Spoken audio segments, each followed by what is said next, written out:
A slave trader recalls a day when a strange couple came to see him. He assumed they were buying, but they actually wanted to sell their newborn baby. Even he had his limits and refused, questioning what kind of parents they were. But then a wealthy nobleman nearby suddenly offered to buy the child himself. The man was notorious for traveling the world to recruit fighters for his arena. The parents handed over the baby without a second thought and quickly departed. The trader thought the parents were awful, but the nobleman was even crazier. We learn the nobleman is obsessed with finding the world's strongest slave. Stronger fighters mean more entertaining matches, which brings in a lot of money. He complains that most slaves are weak, even prisoners of war are not good enough. The nobleman realized the baby's father was no ordinary man. He could tell at a glance the guy was a general-level warrior from a powerful empire. That was exactly the kind of genetic stock he needed, but he could not understand why a true warrior would ever sell his own child. His confusion quickly turned into a manic golden opportunity. He bought the baby and immediately threw him into the gladiator pits. Then he went to his current arena champion with a new assignment. He ordered the champion to raise the child, but the fighter knew it was a death sentence. The brutal environment was absolutely no place for an infant to survive. And yet the child endured. The child just ate and tried to move. The champion realized this was no ordinary kid and decided to actually raise him. The boy was a prodigy, learning everything almost instantly. He even started figuring things out all on his own. As the boy grew up in that violent world, the champion could no longer understand what was going on in his head. He saw the truth during the boy's first official arena match. The kid's combat style was something else entirely. His mentor had never seen such perfect, flawless fighting before. That was not what he'd been taught, it was something far more terrifying. The boy's style used everything in the arena. His mentor realized he was just born different. Eventually, the champion's own time was up. As he lay dying, his strength depleted, the boy he raised suddenly rushed into the ring. But looking at the kid, he saw the truth. He had raised a monster. The boy unleashed a terrifying power. Abandoned by his parents, he now lost his guardian too, but he survived, growing into an adult in the arena. Meanwhile, a student is led by his senior to what he is told is an arena. Inside, it is just a massive gambling den. The student gets a really bad feeling about this place. He realizes it is an illegal gambling den and freaks out about getting caught. His senior scoffs, explaining it is a perfectly legal arena for slave fights. He calls his friend a coward and tries to pull him along. But the student stops dead in his tracks. He refuses to go any further. He says he came to university for academics, not for these kinds of activities. He's going back to school to pay his tuition instead. But his senior suddenly reveals he is holding the student's money bag. The student absolutely loses his mind, seeing his tuition has already been thrown onto a gambling table. His senior just laughs it off, saying once the bet is in, it is done. He even points out that he bet his own tuition money right alongside it. Now they are both locked in and have to see what happens to their cash. The student is crushed, thinking about how hard he worked to get into university. He remembers his father, who was so proud of him for pursuing an education, and his little sister, who always looked up to him as her hero. He also recalls his mother, who sacrificed everything for him. The student desperately prays he will get his tuition money back. He even swears he will cut ties with his scummy senior for good, but his senior is completely unbothered by his friend's panic. Down below, the arena is being prepared for the match. The fighting pit is surrounded by a wall of sharp spikes. It is a grim stage set for a deadly show. The senior just tells him to cheer up like it is no big deal. An announcer then steps forward to introduce the first contestant. He is a captured warrior from the northern warlands, now forced to fight as a slave. The crowd roars for the newcomer known as the Death Bringer. The crowd goes absolutely wild. His senior is impressed by how fierce the warrior looks, but the student is just horrified by the whole scene. He sees the arena spikes are covered in old blood. The smell is so strong it is making him sick. He cannot believe they are actually watching this for fun. He desperately asks if they bet on the Death Bringer, but his senior says no, they bet on someone called Happy Face. The student is confused since that name sounds incredibly weak. Just then, the announcer introduces the next contestant. The student assumes Happy Face must be an ironic name for a terrifying monster. The announcer just hypes up the crowd, who are already going wild, chanting happy. The student is totally confused by the strange atmosphere. He looks down into the fighting pit as the announcer introduces a kid with a massive, cheerful grin. The student is just completely speechless. He cannot believe what he is seeing. The Happy Face is standing in the arena with no armor, and he is not even wearing any shoes. He has got clean skin and a youthful face, and he is smiling like he has no idea where he is. The student completely loses it, screaming that this is not right. He is convinced the kid is sick or something, with totally unfocused eyes. Worse, he has no equipment, which is basically sending him out to die. He cannot believe the crowd is just smiling at this whole insane situation. Even the Deathbringer is confused, wondering if this is some kind of test, but he quickly decides it does not matter what the organizers are planning. His goal was always to eliminate everyone here and leave this place for good. With that, he charges forward, bringing his club down for the first strike, but Happy Face catches the massive club with his bare hands. The weapon shatters, sending the warrior flying into the spikes. The student is so horrified he cannot even look. He thinks it is finally over, seeing the kid lying on the ground. But to his absolute shock, Happy Face starts getting up again. The student begs him to stay down, sure he will die if he continues. He desperately wants the kid to just run away from the fight. He screams that he should at least ask for a weapon. The student yells for it all to stop.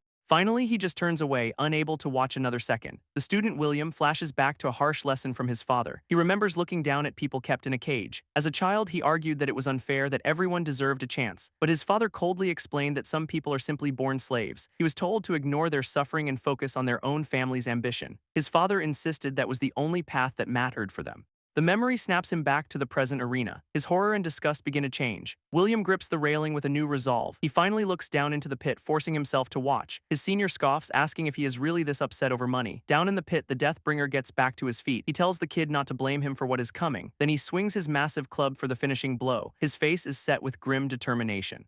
William screams from the stands, thinking it is all over. But in that instant, he makes eye contact with Happy. The kid is still smiling while holding onto the spikes. William cannot comprehend what he is seeing. The club smashes into the dirt where Happy face used to be. Happy dodges the club with impossible speed, then lands a brutal kick right to the warrior's face. The Deathbringer is completely stunned by the counter. William cannot believe what just happened. But his senior just smirks like he expected it. The entire crowd is frozen in total shock. A loud crack echoes through the arena, followed by dead silence. But William suddenly feels a strange thrill watching the fight. The silence breaks as the crowd erupts into a massive cheer. And Happy Face just grins, ready to go again. Happy Face unleashes a brutal, one-sided beatdown. William can only watch, completely frozen in shock. The kid is relentless, landing blow after blow. William's grip tightens on the railing, his knuckles white. He is witnessing absolute, terrifying domination. Happy Face winds up for one final, decisive strike, slamming the Deathbringer into the ground. The warrior is completely out of it. He lies motionless in the dirt, the fight over. The announcer declares the winner is Happy Face, who has still got that creepy smile. The crowd erupts, chanting for Happy. Someone congratulates William and offers him his winnings.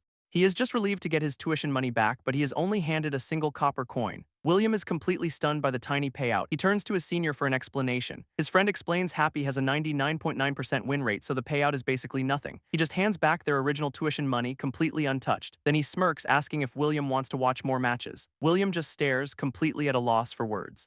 The next few matches were just as brutal as William expected. They were cruel and barbaric displays of violence. He could not take it and left in less than 10 minutes. William went straight back to school to pay his tuition and tried to fall back into his normal study routine. He is a top student with several academic awards, but he cannot focus, snapping his quill in frustration. The memory of the arena is stuck in his head. His hands are shaking too much to even write.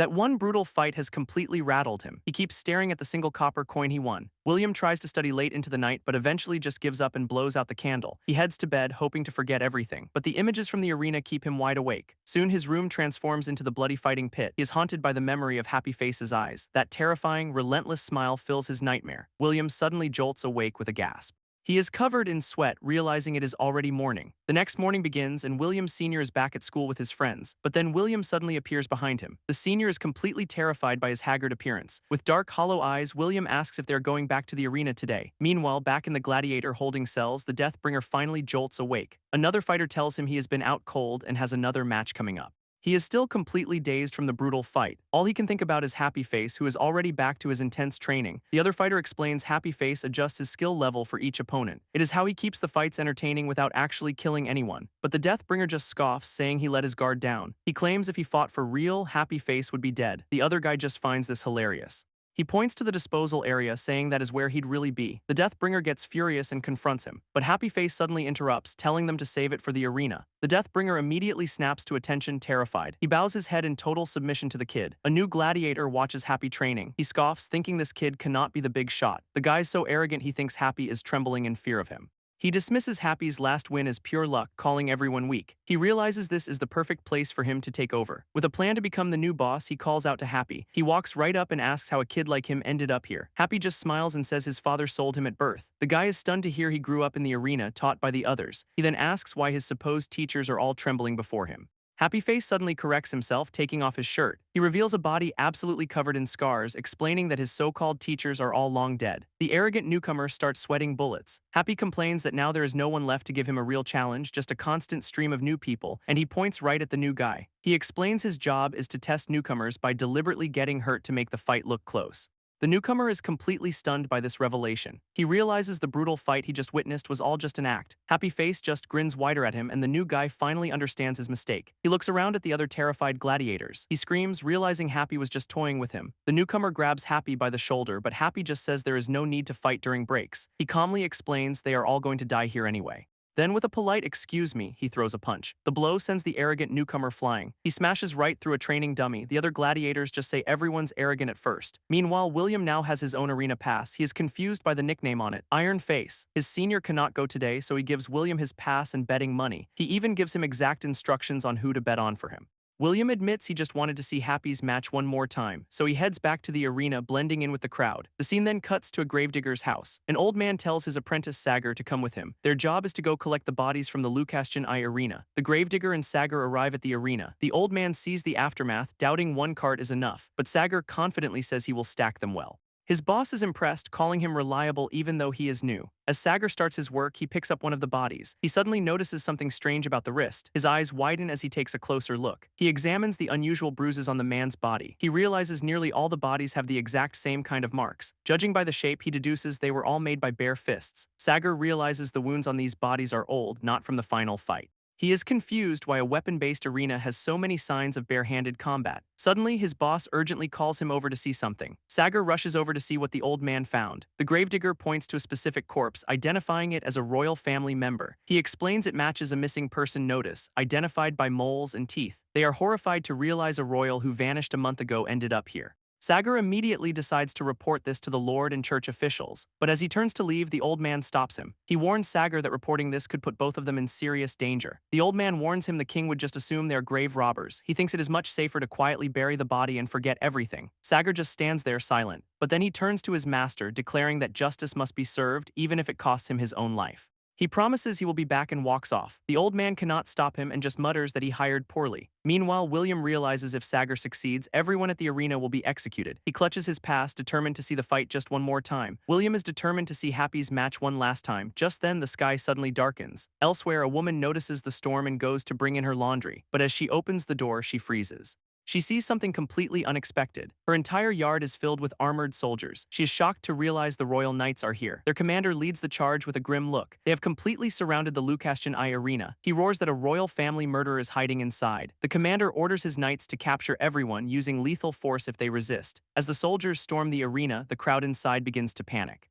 William is caught in the chaos, realizing this is the end for them. But the announcer just ignores it all to start the main event. He tries to get the terrified audience hyped up. He asks if they remember the serial killer who terrorized their village a month ago. The crowd immediately recognizes who he is talking about. There was the infamous nocturnal demon that even the guards could not stop. And now that same killer has been brought here to fight. His first opponent is, of course, the one and only Happy Face. William cannot believe the infamous murderer is actually here. The announcer introduces the nocturnal demon to the arena. The killer is ecstatic, seeing this place as a paradise for his hobby. Meanwhile, the Royal Knight's commander prepares to make his move. He steps into the gladiator area and Happy Face takes notice. The commander is furious, wondering how a death row inmate is fighting here. He deduces the arena owner must have powerful connections within the kingdom. The nocturnal demon turns to face the heavily armed knight. His eyes widen in surprise, but he is looking past the knight at a door that just opened. The nocturnal demon is furious they even gave him a weapon, taking it as a personal invitation to go absolutely wild. But Happy Face just grabs the commander's mace, and with one clean swing sends the killer flying.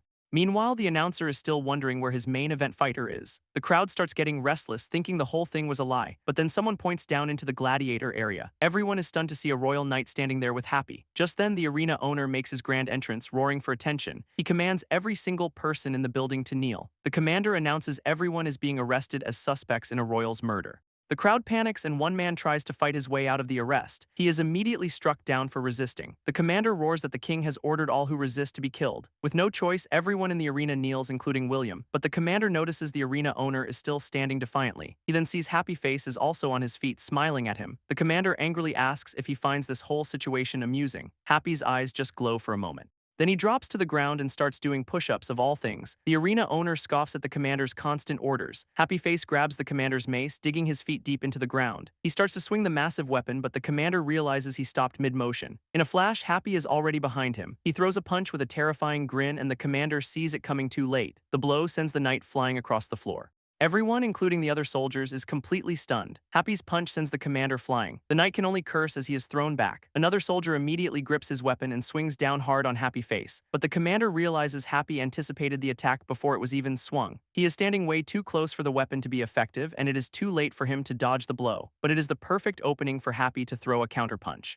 He drives his fist forward, shattering the halberd's shaft. The second knight goes flying just like his commander. William stares, completely stunned. Another knight steps up to attack Happy, his eyes narrowing with deadly focus. William cannot believe he withstood the last hit. The soldier swings his massive halberd down, putting his entire body into the strike, but the weapon just smashes into empty ground. The knight looks around, completely confused.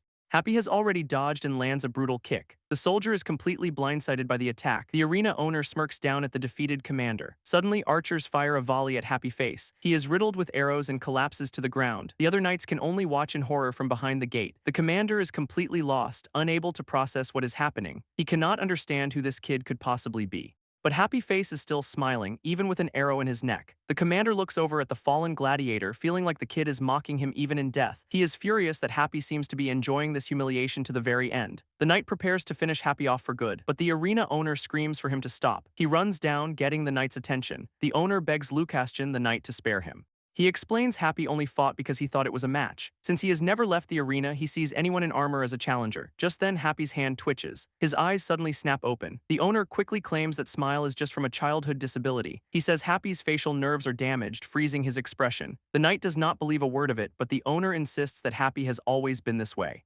Because of his expression, everyone thought he was just a cheerful baby. He was even smiling when he was abandoned and looking for his parents. He kept that same smile even when he was getting seriously injured. He even looked happy while the man who raised him died right in front of him. For this reason, he was called a demon and constantly attacked in prison. But he always survived because he was just naturally talented at fighting back. The owner remembers seeing the aftermath of these brutal encounters. He claims he has watched Happy's entire life, knowing this kind of thing happens again and again. The owner recalls seeing Happy's same smile even as a kid. He explains the boy cannot express his true feelings of fear and despair, but no one ever believes the truth about him. He tells the knight to look, saying Happy smiles even in pain. The strange charisma captivated the crowds, who kept coming back for more. The owner admits he was also drawn in, which is why he is here now. He declares this is his way of repaying Happy for all the joy he has provided. He looks down at the fallen gladiator with a strange resolve, but the knight just calls it nonsense since everyone is going to die anyway. Suddenly, the arena owner lunges forward to attack the knight himself. Afterward, Lucastion confessed and was executed with the arena operators. The gallows were even set up right below the king's balcony. The sight apparently did little to calm the king's anger. Meanwhile, in the prison awaiting execution day, William overhears another prisoner panicking about their turn. He cannot understand how he ended up on death row. He just breaks down, begging to be spared. Suddenly, a calm voice asks if he is okay. William looks up to see Happy Face sitting with him. He completely freaks out, wondering when he even got there. Happy explains he has been locked up with William since yesterday. He was just quietly watching William have a complete meltdown. William is so out of it he did not even notice him there. He suddenly remembers seeing Happy get riddled with arrows. He asks how he is even okay after taking all those hits. Happy just says he pretended to be hurt and played dead. William cannot believe what he is hearing, but Happy insists he is fine. He remembers the owner's story about Happy's damaged facial nerves. William asks if, despite the smile, he is actually scared right now. Happy cheerfully admits he is terrified because they are about to die. William is still trying to process their situation. Happy Face points out that William's terrified expression does not match his actions. William snaps back, asking if he thinks this is funny, but Happy just says it is okay because everyone is like that. William slowly starts to calm down a little. He cannot believe he is actually relaxing on death row. Just being with this guy is somehow making his fear fade away. Suddenly, a guard announces the king has issued a new order. Any prisoner whose family can prove their innocence will be set free, but anyone who cannot prove their origins will be executed immediately. Just then, William's family arrives, calling out his name. They have an emotional reunion and he can only apologize. His little brother is completely confused about where they are. From his cell, Happy Face watches the entire scene unfold. He just stares, completely silent. William turns back and calls out to Happy. The sight triggers a sudden memory from his childhood. His father once explained this is how people without families live. The lesson clearly stuck with him. He was told they are slaves by birth, their lives predetermined from the start. Happy Face remembers his father's words, but William insists that being an orphan is not a death sentence. He grabs Happy's arm, trying to pull him to safety with his family. William tells everyone to stop talking and just follow him out. He realizes he has not changed at all since he was a kid, still feeling too weak to actually change anything on his own. He is completely frustrated by his own powerlessness, but Happy just smiles, telling him that it is okay. William turns back, completely stunned by his calm acceptance. Happy Face has chosen to stay behind in the cell. An official watches families reunite. A guard reports that all the innocent prisoners have been released. The rest are headed for the gallows, except for one special case. Apparently, the late Lord Lucastion registered a contestant as a church member. Thanks to a huge donation, this person will be a slave for life instead of executed. The king has already approved it, so the official asks who it is. The guard explains the person has no real name, only a contestant title. The name he gives is Happy Face. The official finally understands Lukashchen's last act was to save the boy. He is left wondering what kind of person could inspire such devotion. 1 week later, we are at a slave market. Happy Face is locked in a cage making strange noises. A customer wonders why the new slave will not stop laughing. The seller says no one will buy him since even the church sold him off for nothing. Suddenly, an old woman arrives and asks to buy a child. The seller is confused, telling her they do not have any children. She points to Happy Face, saying she means the one who is crying so sadly. The seller is confused since Happy looks completely unhinged, but the old woman just stares and insists she will take him. For a moment, the seller sees what she sees, a crying boy. A young woman learns her grandmother bought a slave. She is worried her grandma is now home alone with him. Her grandfather explains they are getting old and need the help. But she argues it is too dangerous to trust a stranger like that. He insists the grandma is a good judge of character, but she decides to visit tomorrow. She needs to see for herself if this new person can be trusted. Meanwhile, the old woman brings Happy Face to her home to get cleaned up. His stomach suddenly growls loudly. She is furious, realizing his previous owners did not even feed him. She tells him to go wash up while she prepares some food. The old woman explains that from tomorrow on he has to work for his food. Happy Face immediately asks if she means fighting. He is genuinely confused by the concept. She tells him not to say such frightening things, explaining his job is just chores like washing dishes and gathering firewood. With that settled, she tells him to go wash up. He gets undressed to take a bath, stepping into the warm water, but the simple act triggers a brutal memory from his past. He snaps out of it, completely baffled by the flashback. He feels the warm water sinking into the bath and experiences this comfort for the first time ever. It feels like all his past pain is finally washing away. Afterward, he is given clean, warm clothes and the old woman has prepared a hot meal. He sits down to eat in her cozy home. She even gently tends to his many scars. The woman wonders what kind of people hurt him so badly. But he suddenly interrupts her, calling her master. The woman gently tells him to just call her grandmother. He looks up, completely stunned by the word. She just asks him what he needs. He timidly asks if he can go outside. After a moment of silence, she agrees. He steps out, reaching for the open sky. His eyes fill with the light of the world. The sight triggers a memory of him as a child in a cell. The man who raised him told him the world outside was huge. He explained that with freedom, Happy could go anywhere at all. Happy Face looks back with a smile, taking in the sight of his new home. The old woman tells him that if he wants to leave, he can. She admits she is too old to stop him anyway, but he walks right back in, saying he has seen everything he needs to. As he walks across the floor, his steps trigger another memory from his childhood. He remembers being held as a baby and calling someone dad. The man who held him was crying. Back in the present, the old woman watches him with tears in her eyes. Happy Face says he is ready to start working right away. The old woman just smiles warmly at him. Just then, her husband arrives home for the evening. He stops short, completely confused by the new person. Happy Face just cheerfully welcomes him home. The old man asks his wife why she brought home a grown man, not a child. She insists that he is a child and there is nothing wrong. Her husband is flustered, worrying what their granddaughter will say tomorrow. But he decides to just welcome Happy Face into the family. Happy Face agrees, his usual smile finally gone. Happy Face experiences the warmest day of his life, sharing a genuine smile with his new family. But that same night, a rock shatters a window, cutting to William, whose life is falling apart. He is experiencing the coldest day of his life, surrounded by hateful messages. Within a week, the story of the arena incident has spread all over his school. He is labeled a criminal, accused of enjoying the sight of a royal's death. Because of the rumors, all of his school awards are confiscated. His scholarship is cut, and with an expulsion hearing scheduled, everyone abandons him. William is left to face his future completely alone. William watches his father beg the school officials for just one more chance. He can only look on in shame, but the official just walks away. Desperate, William runs to his senior's house to return the arena pass. He pounds on the door, screaming that he is innocent and was not involved. The door finally cracks open. William looks up with a sliver of hope, but his senior just glares at him. The senior coldly tells him they were never close and to get lost. William is left completely shattered. The senior just laughs, accusing William of trying to frame him. Completely broken, William grabs a brick. He swings it right at the senior's head, but the other students grab his arm just in time. They hold him back, shocked he'd try to attack someone again. The senior smugly tells him his expulsion is now confirmed. In a last act of defiance, William spits at him. The others just call him trash and start dragging him out. That night, William gets kicked out of the dormitory. Unable to face his family, he wanders into the mountains alone. William breaks down, apologizing to his parents for his failure. Suddenly, Happy Face appears, asking if he is okay. William is completely stunned to see him. He asks how Happy is alive, who just says he was hungry. Happy then cheerfully offers him a mushroom. William points out it is poisonous and Happy realizes he almost died. Meanwhile, a group of men are watching them from the bushes. They are trying to figure out if William is their target. One of them is certain he is a noble from the university. They dismiss Happy as just some dim-witted servant nobles keep around. The men decide William is their target, expecting a big payday in gold. Meanwhile, William asks Happy if he is now a slave for that grandmother. Happy explains she lets him go out as long as it is not during work hours. William realizes she must be a truly good person to be so considerate. Happy agrees, admitting he thought he was going to die before she saved him. He then asks William why he was crying in the mountains earlier. William just looks down, unable to answer. Suddenly, a voice asks what a young noble is doing on a dangerous path. Both of them turn toward the sound and find themselves surrounded by the armed men. William tells Happy to get down. Happy just watches as William immediately drops to the ground. William desperately begs for his life, offering up all his money. The bandits just look on, completely unimpressed. Their leader sarcastically praises his quick thinking, but he clarifies their real target is his parents, so he is being kidnapped. As they move to tie him up, William insists he is not even a noble. One of the men grabs Happy, who just keeps on smiling. But then Happy throws a punch, catching the guy completely off guard. The bandit goes down hard, out cold. The other bandits are completely confused. They wonder why their friend suddenly collapsed. Happy Face just keeps on smiling at them. Another bandit angrily accuses him of the attack. Happy calmly places a hand on the man's shoulder,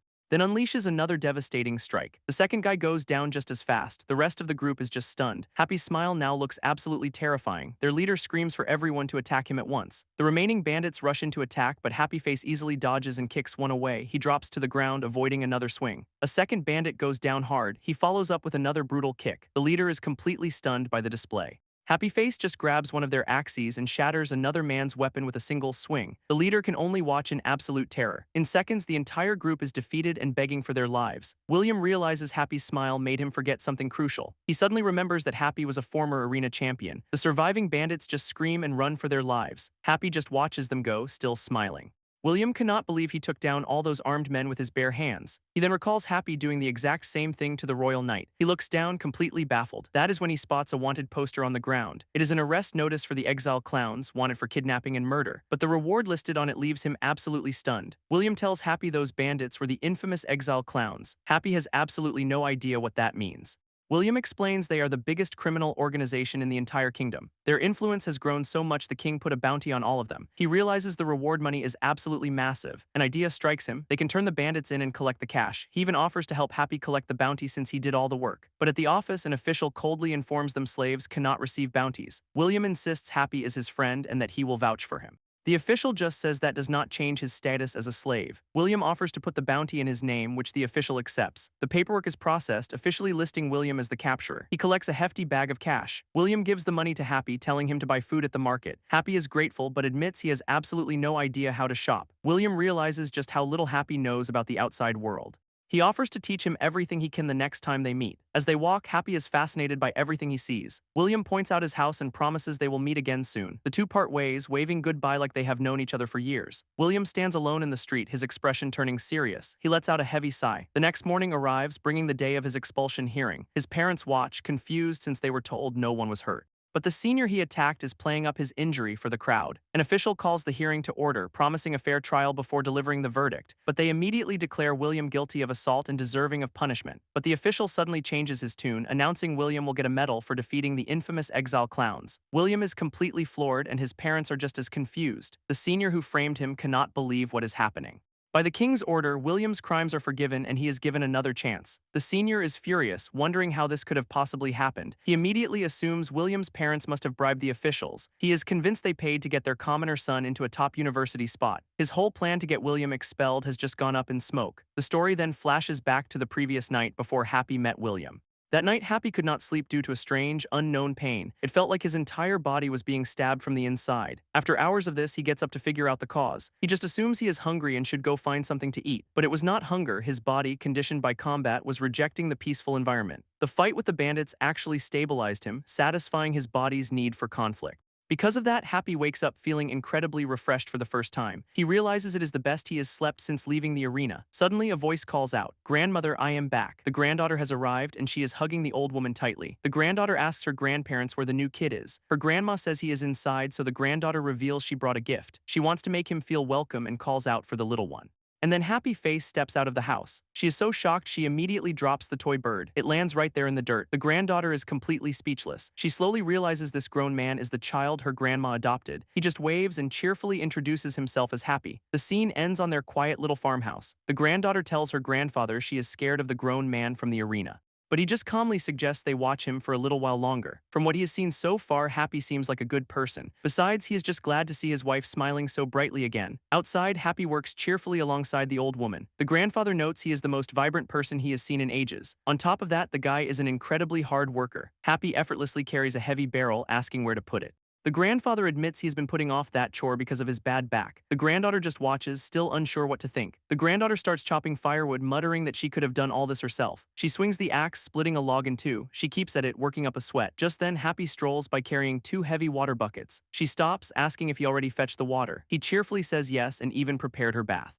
Happy then offers to take over the wood chopping so she can rest. She is surprised but just agrees, and he is happy to help. He sets down the buckets, ready for the next task. Happy just plops down to watch her work. She asks why he is just sitting there staring. He cheerfully explains he wants to learn since it is his job now. The granddaughter is actually a little impressed by his attitude. She tells him to watch and learn well then. She ties up her hair, getting ready to show off. With a powerful swing, she splits the log perfectly. Wood splinters fly through the air from the impact. They just look at each other in silence for a moment. She gets all flustered, trying to explain that you need small pieces for kindling. She winds up for a mighty swing and splits the log clean in two. It is a perfect cut, and she looks incredibly proud of herself. She excitedly asks if he saw that, and Happy cheers her on. From the window, her grandfather watches them getting along. He is just happy to see that despite her worries, she is clearly warming up to Happy. Just then, her grandmother walks over, telling her to stop chopping. The granddaughter is confused, asking if they do not have enough wood. But Grandma reveals Happy already chopped a literal mountain of it last night. The granddaughter is completely baffled, asking why he is still chopping wood. Happy says his shoulders hurt, so he wanted to learn her proper form. She gets flustered, saying he should have just told her he already did it all. As she freaks out, Grandma tells Happy he has worked hard enough and can rest. The granddaughter just scoffs as her grandmother thanks him for his work. Later that evening, the day winds down. Inside the house, everything is quiet. While bathing, she admits it is actually nice to have another person around. With all the chores done, the house finally feels much more comfortable. She dries her hair as Happy runs off. After her bath, she is finally all dried. She glances out the window, confused. She spots Happy running into the distance. She wonders where he could be going as it gets dark. Rushing to her grandparents, she asks if Happy left. Grandma says she gave him permission to go out freely. Her grandfather adds that he thinks Happy went out last night too. The granddaughter gets suspicious about his late-night business. Meanwhile, Happy is holding a bag of coins. Happy shows up at William's house. He cheerfully calls out his friend's name, but a little girl peeks out instead. Happy is a little confused to see her. She asks who is at the door. William quickly appears, telling his sister Ellie he is going out. The little girl asks where he is going so late. He tells her he is just heading to the library. She asks if Happy is his library friend, and William agrees. With that settled, the two friends head out for the night. William's a little surprised Happy showed up so fast. Happy asks if it is even okay for him to be out. William just smiles, saying of course it is. He starts to explain that it is no problem at all. After all, Happy saved his life, so anything is fine. William suggests they head to the market, but Happy has other plans. He says no, he wants to go here, and pulls out some papers. William is confused by the arrest notice for Iron Giant. He realizes Happy is holding a whole stack of wanted posters. Happy admits he wants to fight more guys like before, but he cannot read the locations. William is surprised Happy wants to go bounty hunting. Happy offers to split the money, but William just wants to repay his kindness. He was also drawn to Happy's fighting, which helps stop his nightly pain. Since it is a legal way to fight, the two begin meeting every night for their new gig. Happy eagerly asks if they will find a target for the day. William confirms he researched all night and grabs some new wanted posters. But as this continued, the granddaughter's suspicions back home were growing. She complains that Happy goes out with his friend every night instead of playing. Her grandparents can only watch as she storms off, saying she will be back. The toy bird she dropped now sits alone on the windowsill. The granddaughter finds something odd. It is a bag spilling over with coins. She is completely baffled, wondering what Happy is doing every night. Meanwhile, a new target is counting his treasure. He is the Iron Giant from the wanted posters. He's just wiped out an entire patrol of guards. He complains that security is way tighter because of the exile clowns. Soldiers used to just ignore him, but the kingdom is on high alert. With bounties posted, even amateurs are coming after his head. And speaking of amateurs, William is studying that exact poster. Happy excitedly cheers that William found their target, and they stand before the infamous Iron Giant. But William immediately senses something is wrong. He chose the lowest bounty, so he is confused why the area is littered with defeated guards. The Iron Giant just tells them to leave, thinking they are rookies who got lost. He explains the bounty was only placed on him because of the recent exile clown incident. William realizes this means he has been an active criminal this whole time. The bounty was low simply because no one was strong enough to catch him. Trying to de-escalate, William nervously says they will be on their way. But as he waves, his wanted posters are suddenly sliced to pieces. Happy leaps right at the Iron Giant and smashes his knee into the shield. The blow sends him to the ground. The Iron Giant is surprised he'd attack unarmed. He is certain the impact must have shattered Happy's knee. But Happy just gets up, limping and smiling. William is horrified seeing his friend injured. He screams at Happy that they need to run, but the Iron Giant says it is far too late. He brings his massive mace down on Happy. The Iron Giant says they should have left when he showed mercy. He brings his massive mace down with full force. The attack connects with a brutal impact, but Happy just barely dodges the blow. The Iron Giant keeps up the pressure, landing another devastating strike. He swings his huge weapon in a wide arc. and William can only watch in horror. Happy is finally knocked to the ground, completely overwhelmed, but William jumps in front of him, screaming for the giant to stop. The Iron Giant just stands there, confused. William admits he never saw Happy as cruel, just cool. He always believed Happy would win, which made him want to watch. William confesses he was just repaying Happy for getting him back into school, but he realizes this is not the arena and his judgment was flawed. He cries, apologizing for not researching the target and almost getting Happy killed. The Iron Giant just raises his mace, ready to end the speech, but Happy suddenly shoves William out of the way of the attack. He smiles down at him, saying he really is that kid from the arena. Then he reveals with a huge grin that his defeat was all an act. Happy kicks the mace from the giant's hand, leaving the Iron Giant completely stunned. He cannot believe Happy is perfectly fine. Happy just picks up the mace and calls out to William. He explains his former master Lucastion was obsessed with strength. After every win, Lucastion would just bring him even tougher fighters. But since he won too fast, the fights were not profitable and his master got annoyed. So he learned to pretend to struggle just to make the fights more entertaining. He'd analyze his opponents and fake being at a disadvantage to drag out the match. Then he smashes the mace right into the giant's shield. Happy just casually tosses the giant's mace, letting the weapon fall and it clatters onto the ground. The Iron Giant just stares at it. Happy gives a little wave, completely unbothered. The giant is absolutely fuming at the disrespect. Happy then explains that he never fought because he liked it. A flashback shows he only fought to avoid being tortured to death. That trauma is so deep, the pain returns even now outside the arena.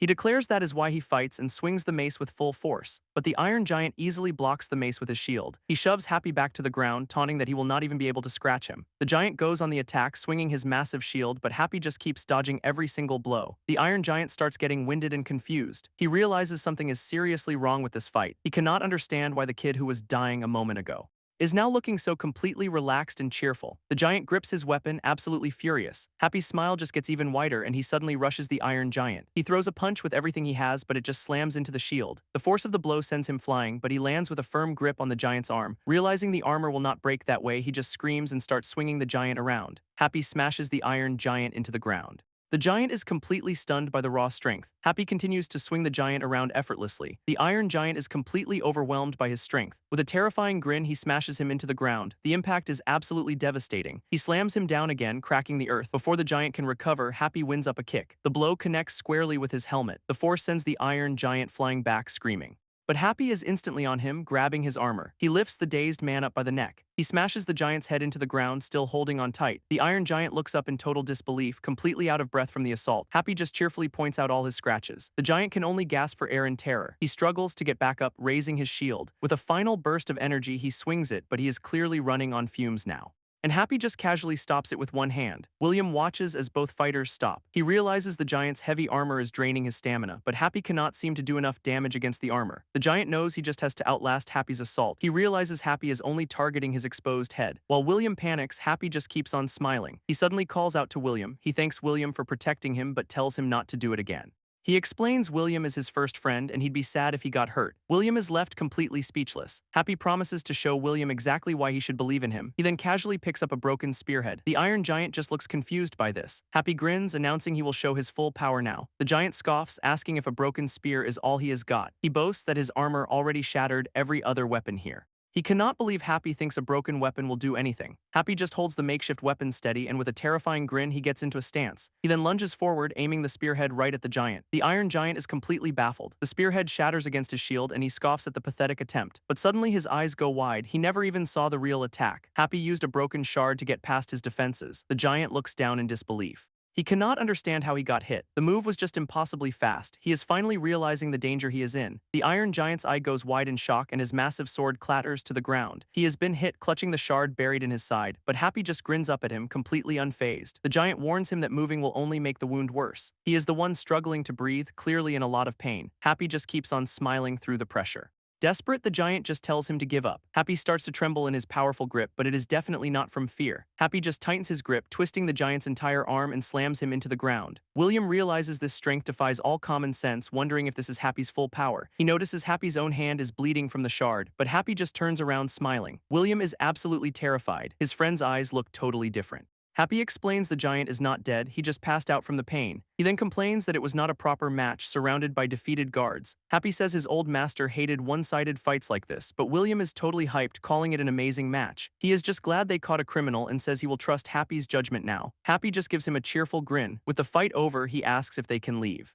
But instead, he says he has not slept in days and will just crash here. He was apparently sleepy even while they were fighting. He asks William to handle the cleanup and immediately passes out. William is completely stunned that he actually fell asleep. He is left alone, wondering if he should report this or just leave him. William is still processing everything and spots the broken spearhead. He picks up the bloody shard, wondering what Happy actually used if this was just a distraction. He checks the giant's body for some kind of hidden weapon. With no other choice, he starts the cleanup. He struggles just to drag the giant, who is unbelievably heavy in his full plate armor. Realizing how insane this is, he decides to just report it, but a squad of soldiers suddenly blocks his path. William stands there, completely confused. The soldiers just stare back at him and their leader glances at the defeated giant. He takes in the entire chaotic scene. William is still holding the bloody shard when one of the soldiers suddenly cheers that he caught the criminal. William is completely stunned by this turn of events. The soldier says his unit got wiped and he saw William heading in with a wanted poster. He is convinced William is the bounty hunter who saved the day. He asks for his name and William nervously introduces himself. The soldiers realize William is the same student who caught the exile clowns. They are amazed he won with just a broken spear, praising his rumored skills. A soldier explains rumors about him are already spreading through the Night Order. Apparently, he is known as a student who hunts bounties for fun, and William is horrified. The soldiers tell him to leave, saying they will handle the bounty processing from here. As they escort him out, the rest of the squad starts cleaning up the scene. The captain notices Happy's body, assuming he is just a porter caught in the fight. But something about the scene makes him pause. He examines the giant's wound and realizes it is not a stab wound at all. In fact, none of the weapons on the battlefield could have caused that injury. The captain wonders what kind of weapon could have caused that wound. He glances at Happy's bloody hand as his men carry the injured porter away. The captain finds William's story completely unbelievable for a mere student. Elsewhere, the leader of the exile clowns looks down on his defeated men. One of the captured members kneels before him in terror. The leader says they have been abandoned and ridiculed once already. He scolds the man for bringing them humiliation by losing to a student. The man can only cry and apologize for his failure, but his boss shows absolutely no mercy. The leader deals with his failed subordinate, reminding his army they are the exile clowns who fight the kingdom to the death. One of his lieutenants asks if they have identified their target. She confirms his name is William, a student who apparently bounty hunts just for fun, so the leader declares William is their next target. The consequences of their actions stain the city's sewers. Elsewhere, a nobleman asks about this student's family background. It is the senior who framed William, ranting that he is just a rich commoner who bought his way in. The nobleman seems completely unconvinced by the outburst. He hands the senior a task, personally show William what happens when someone brings them shame. The nobleman shows his son a contract for the Brigands' Covenant. He explains they are the family's private group for contract killings. Deciding his son should learn early, he orders him to send them to take care of William. The next morning, the city wakes up. A woman walks through the town square but stops dead in her tracks. She has discovered 2 bodies left in the street. Elsewhere, the deceased are already being carted away. 2 men discuss how 3 bodies were found that morning. One finds it suspicious the case is closed without an autopsy since it is clearly murder. The other man tries to talk sense into the old gravedigger, who reminds him that his reporting spirit almost got them imprisoned after the arena incident. He explains the case was closed because the victims were exile clowns. In this kingdom, he says, no one would be sad, they'd actually celebrate. But the younger man says there is one more thing that is bothering him. He noticed the bodies had old bruises made days before they died. They are eerily similar to the marks he saw on the bodies from the arena. The scene shifts as a young woman arrives, calling for her shovel grandpa. She has brought the herbs he requested and is heading inside to drop them off. He thanks her and asks about grandma, but she just notes he never changes. The gravedigger jokes that his wife will outlive him, but the young woman just smiles and turns to greet someone else. A man named Sagar looks up as she offers him some herbs. He seems surprised by the gift, but quickly thanks her for it. The gravedigger tells her she is too kind and should sell them instead. But she says since Sagar helps him so much, she wants to return the favor. The old man points out Sagar's lasted over a month, unlike anyone else. The gravedigger says his new assistant works hard but wanders out at night. The granddaughter looks concerned by this. He asks her what is on her mind. She admits her family has a similar problem. He is shocked to hear they brought in a slave. She explains Happy also sneaks out at night and has mysterious bags of money. But what really worries her is that he is from the fighting arena. She cannot help but wonder if he is doing something illegal. Sagar interrupts, revealing the city's only arena was shut down and all its fighters were executed. The granddaughter is stunned because she knows for a fact that is where Happy came from. Sagar explains the arena fighters were all vicious criminals. For one to survive with no status, they must have had backing. Backing so powerful that even the king's orders could not touch them. He warns her that Happy is dangerous and offers to investigate. She agrees, promising to bring him Happy's documents tomorrow. After she leaves, the gravedigger turns to his assistant. He warns Sagar that digging for the truth will get him killed. But Sagar says he just wants good people to survive a little longer. He looks at the herbs she gave him, saying he means it. And with that, night falls over the city. William carries the passed out Happy all the way home. His hand is still covered in blood. He knows Happy has not slept in days, so he is out cold. With a worried look, he finally reaches the house. He knocks on the door, hoping someone is awake. The whole family opens up, shocked by the sight. Grandma immediately spots the blood and panics. William quickly assures them Happy's just sleeping. After getting him settled by the fire, the granddaughter asks if they have been going bounty hunting together every night. William decides to tell them everything. He explains everything he knows about Happy's past, how he lived his whole life in the arena and has a condition that makes him smile. He describes the constant pain Happy endured, which is why he cannot sleep and has to fight. William lays out all the facts logically, explaining the entire situation. The story brings the grandmother to tears while the grandfather just listens quietly. Even the granddaughter's suspicions start to fade away. William finishes by reminding them that Happy saved his life. With that, he says his goodbyes and heads home. The granddaughter stays up all night, looking over Happy's documents. He continues to sleep soundly by the fire. As a new day dawns on the farm, Happy finally wakes up with his usual smile. His eyes immediately well up with tears as he sees the granddaughter standing over him. She gently asks why he never told them about his sleepless nights and pain.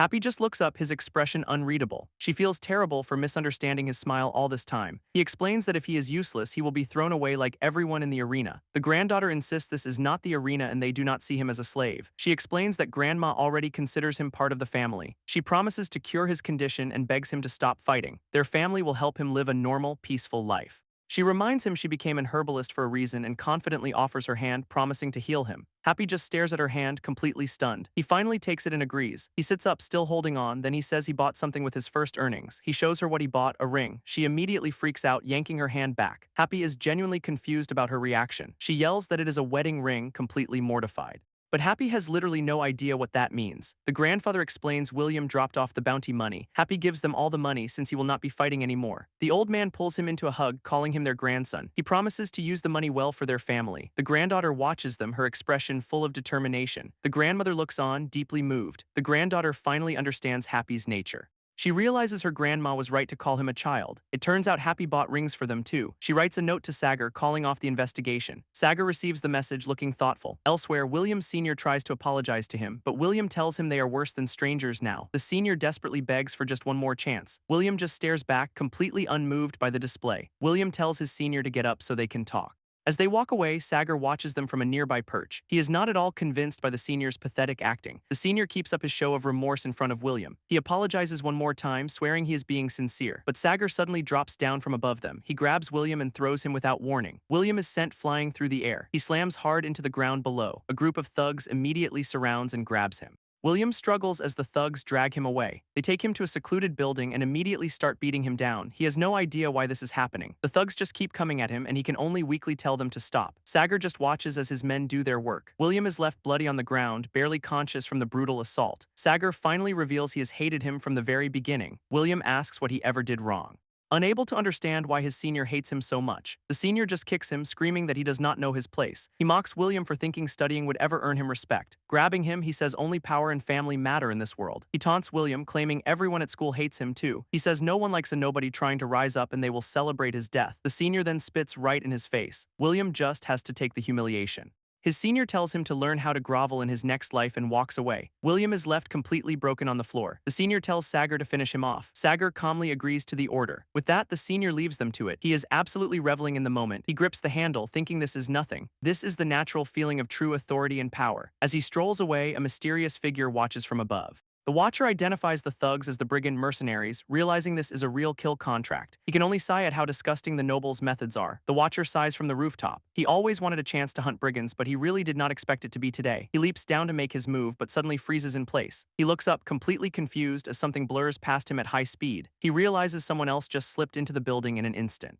Inside, Sagar scoffs at the so-called amazing bounty hunter. He tells William their employer wants this to be as painful as possible. William lies on the ground, thinking he worked so hard to get here. He struggled so much just to make it this far, and now he is supposed to die just because of some noble's mood. As he sobs, Sagar taunts him for not even trying to fight back. William knows this is not the ending he ever wanted for himself. He dreamed of bringing change but realizes you need status for that. He starts hallucinating a small, shadowy child with glowing eyes. But then a woman suddenly appears, grabbing him by the hair. The thugs are completely baffled, wondering where she even came from. She slaps him hard, telling him to snap out of it and answer her. She reveals she is an exile clown, doubting William could have beaten her men. She heard two people were there and now suspects William was the target, not the hunter. She asks him who the other person was, but the brigand mercenaries interrupt, realizing who she is. One of them insults her group, calling them sewer rats. He threatens her, but she is already moving. In a single terrifying blur, she deals with every single thug. William can only watch as their bodies hit the floor. She casually stands over the leader, making a dark joke about taking him home. But then she pauses, looking around with a confused expression.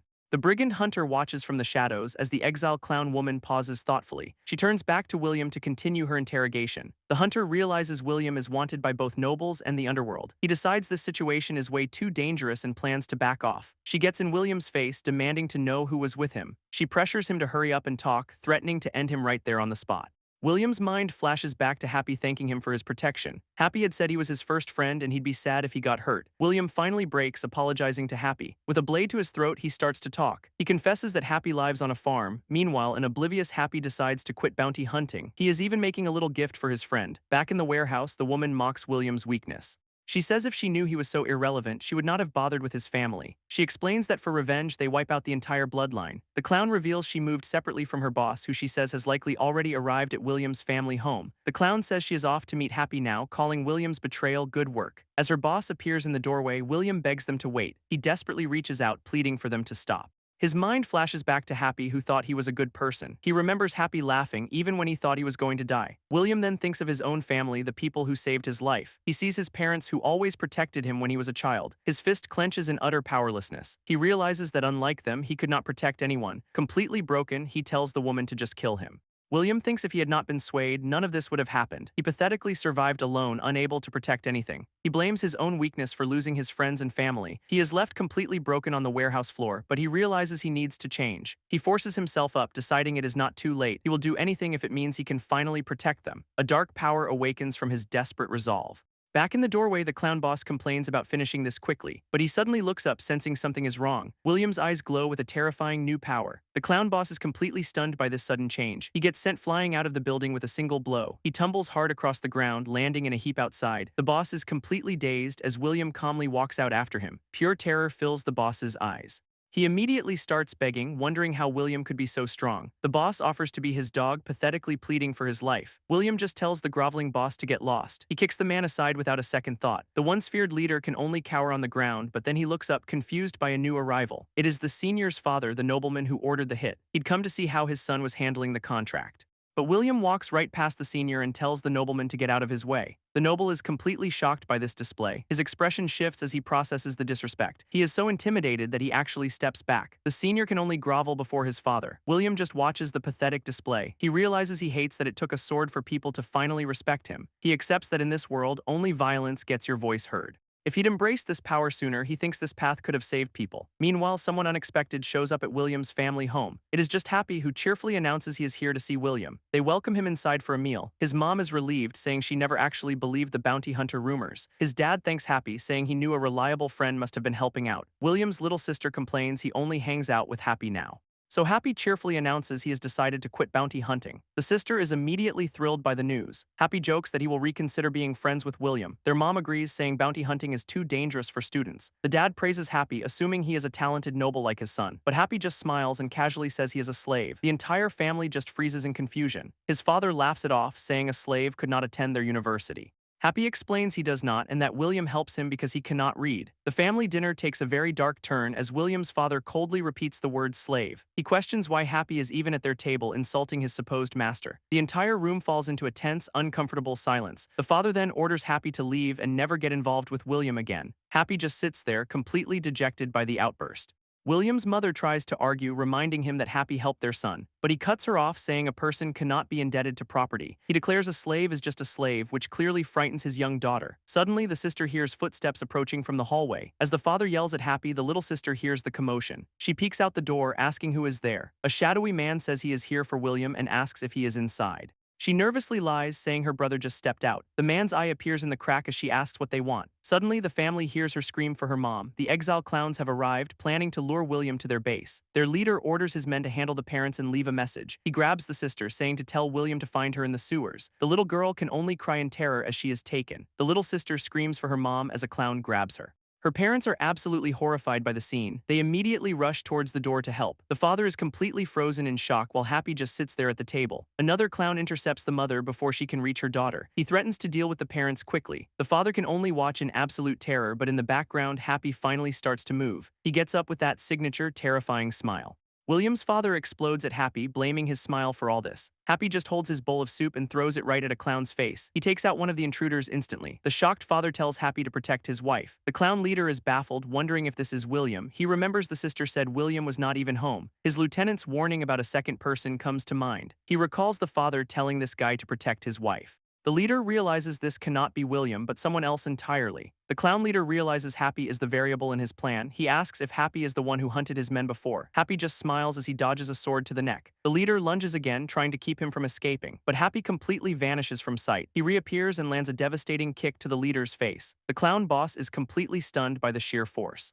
Happy immediately follows up with another heavy punch. Realizing they are in trouble, the leader decides to fight properly. The other clowns jump in and the real fight finally begins. The clown leader is stunned that Happy predicted his hidden weapon. It feels like Happy can see right through all of his moves. He tries to calm down and force the fight into his own rhythm, unleashing a spinning dual blade attack. The leader decides to go all out so he does not screw this up. But Happy just stands there smiling, completely unimpressed. He even casually identifies the leader's technique as sword dance. The clown boss freezes mid-attack, completely stunned. His entire combo just grinds to a halt. He demands to know how Happy could possibly know his secret move. Happy cheerfully says he knows someone who uses that move. The leader scoffs, assuming it was just some clumsy copycat. But Happy clarifies that the arena grandfather was the founder of sword dance.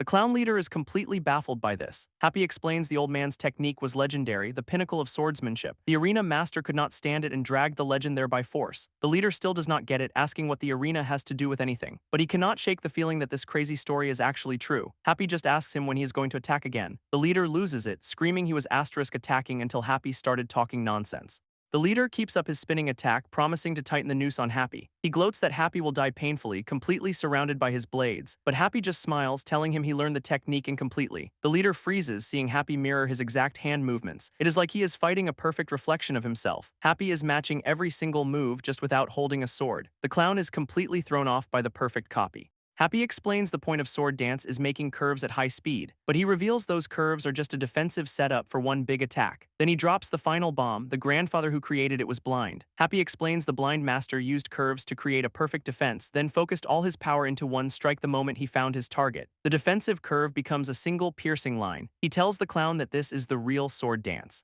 With that, he easily stops the leader's attack and lands a devastating counterstrike of his own. The clown leader is sent reeling from the blow. Happy then reveals the arena master gathered every legend in the world and their final fight was always against him. He was the final boss for them all. Happy holds the defeated clown leader by the hair. The leader desperately grabs his arm, telling him to wait. He reveals that if he dies, William's sister will die too.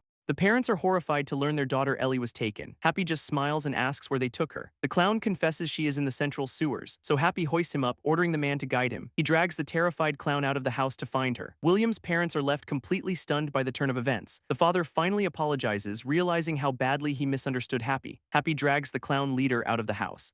Making his way through the city streets and down into the central sewers, they arrive at the clown's main hideout. The leader tries to act tough, saying this was their plan all along. He says he wants a good look at Happy's face before he dies. Happy obliges with a terrifying smile that shuts him right up. Meanwhile, a battered William finally arrives home, where his father asks if Happy was there. William is completely shocked by the question. As his father finally apologizes for misunderstanding Happy so badly, Happy tells the father he is doing this for his friend, William. He flashes back to the arena where even his mentor called him a monster. The man's dying words were just monster. It is a memory that has haunted him since he was just a kid. But William was different, seeing everything and still calling him a friend. The family on the farm also treated him like he was one of them. He realizes that since leaving that life, people finally see him as human. He tells the dad to let William know his sister will be okay, and with that he walks off, leaving the father stunned by his promise. William yells at his father for not stopping Happy. His dad just asks if Happy told him to trust him. But William knows this is not a fair fight, and he is convinced Happy is just going to die. He imagines his friend being overwhelmed by the exile clowns. His father asks if he plans to trade his own life for his sister's. William runs out, telling them to report the clowns at the farm. Elsewhere, the city guard gets a report of a man with a sword. A captain dismisses it as just another strange incident until his men report that the man is identified as William. The guards confirm William took out a group and then went home. Suddenly, a report comes in that the exile clowns kidnapped a child. The captain is stunned by the news.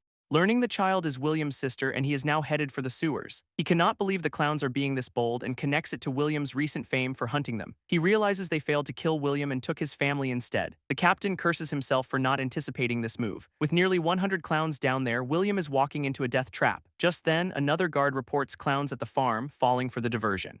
The captain questions if the clowns are even trying to split his forces. Still, he sends a team to the farm, telling them to be quick about it. At the same time, someone else arrives at the sewer entrance. A clown leader looks down at Ellie and asks the intruder if he is William. The figure just walks forward with a terrifying smile. It is Happy, who has already cleared a path and claims to be William. Back at the farm, the guards finally show up. But the granddaughter immediately attacks one of them. She then makes a run for it, leaving them behind. The other guard is completely baffled by this welcome. The clown woman flees, screaming that she is now going to raid the farm. The guards completely fall for it, reporting that a clown is on the move. Meanwhile, the farm itself is completely peaceful, where the granddaughter is preparing some herbs. She has decided to make something special just for Happy. She will start with a mix to help him with pain and sleep, but her expression suddenly hardens as the clown woman appears right inside her home. The clown tries to play it off, but someone else is watching. A mysterious swordsman observes the farm from a distance. The clown leader laughs, finding the whole situation ridiculous. He mocks Happy for thinking he could possibly win this fight, but Happy just smiles, saying he has no other choice.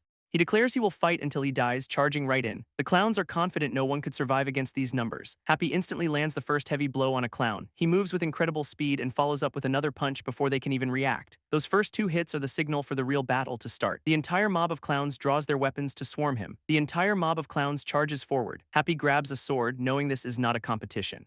He makes a silent promise to Ellie that he will save her. With that, he becomes a whirlwind of motion, cutting a path straight through the crowd. The clowns try to overwhelm him with numbers as one of them yells for him to come out. Happy instantly appears and strikes him down. The others are completely stunned by his speed. He just continues his relentless attack on the mob. He weaves through the initial attacks, moving too fast for the clowns to track. He turns their own numbers against them.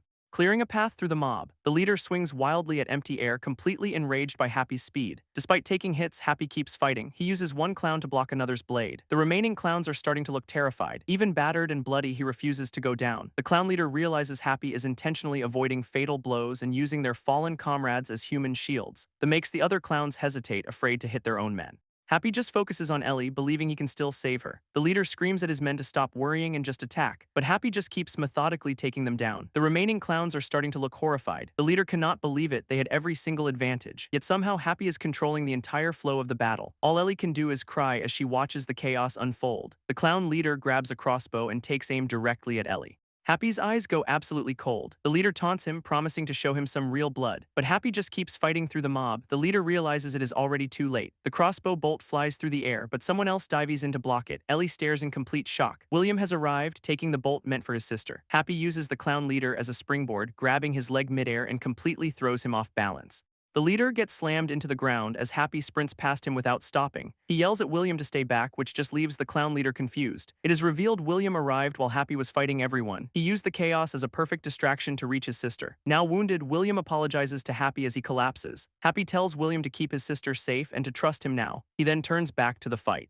While William can only watch, completely powerless to help, he sees that what Happy is doing is beyond mere fighting. Happy immediately resumes his assault on the clowns while the leader reloads his crossbow in the background. He takes aim again, but Happy deflects a blade. The leader is completely baffled by this. He realizes that move was not a coincidence. He figures out Happy is reacting every single time he tries to take a shot. The leader realizes Happy moves like he has eyes everywhere, countering every single blind spot. William just holds his sister, watching. He is having a major realization. He always thought Happy was just a good fighter, but watching him in the past, he started to wonder. He never knew just how strong his friend really was, and now, watching this fight, he finally gets it. William understands that no matter who they send, nobody can beat Happy. The clown leader cannot believe what he is seeing, wondering if Happy is even human. So he fires another bolt. Happy just swats the bolt aside, sending it right into another clown. The clowns are horrified as their buddy goes down. The leader is absolutely losing his mind now, grabbing one of his own men and just throwing him at Happy. He screams for everyone to fall back but charges in himself. The leader clashes with Happy in a desperate attack, but he is immediately getting overpowered.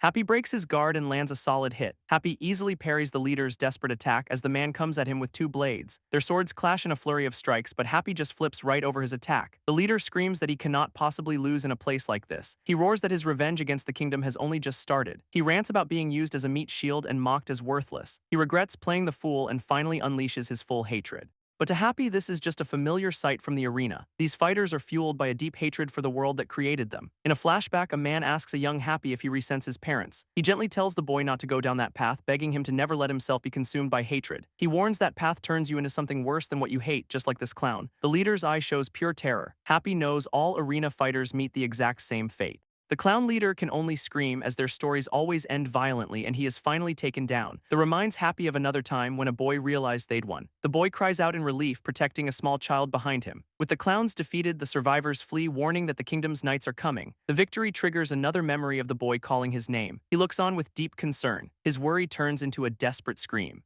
The flashback shows Happy was badly injured as the boy promises his grandmother can heal him. In the present, the memory brings tears to Happy's eyes. The boy in the memory agrees to leave but realizes soldiers must have already arrived. Meanwhile, the city guard captain finally reaches the sewers, wondering why the paths are open. He is completely baffled by the situation. He looks down to see the aftermath and is shocked to find Happy face at the scene. The captain arrives, demanding to know why all the clowns are down. Turns out the entire hideout was cleared by a single person. With their leader gone, the remaining clowns completely lost their will to fight. But one of the guards on the scene gets the wrong idea, and the story gets completely twisted as the rumors start to spread. He is in total awe and starts telling everyone that William single-handedly saved the day. The rumor of the hero bounty hunter reaches the knight's order, then spreads through the taverns like wildfire until even the university is buzzing with stories about William. The rumor about William's heroism spreads through the market, and it even reaches the king's ears. His name was already legendary before any official report was even filed. But before all that fame kicked in, Happy had just finished his fight in the sewers. He immediately started running towards the farm, pushing through his exhaustion on pure willpower.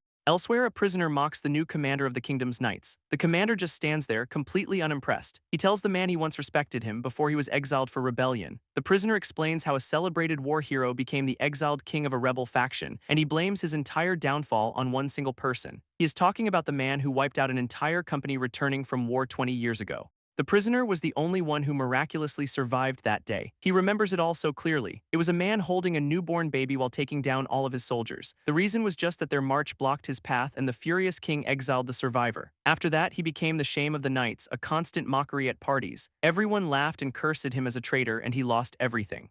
But now he says that same monster has appeared again, recognizing Happy's familiar presence. The prisoner dares the commander to tell the king what really happened, asking if they will just exile him again for telling the truth. He just wants to know who this so-called monster really is. The commander simply says he's going to find out right now. He turns and walks away from the cell, thinking about how in the sewer incident, everyone was deliberately kept alive.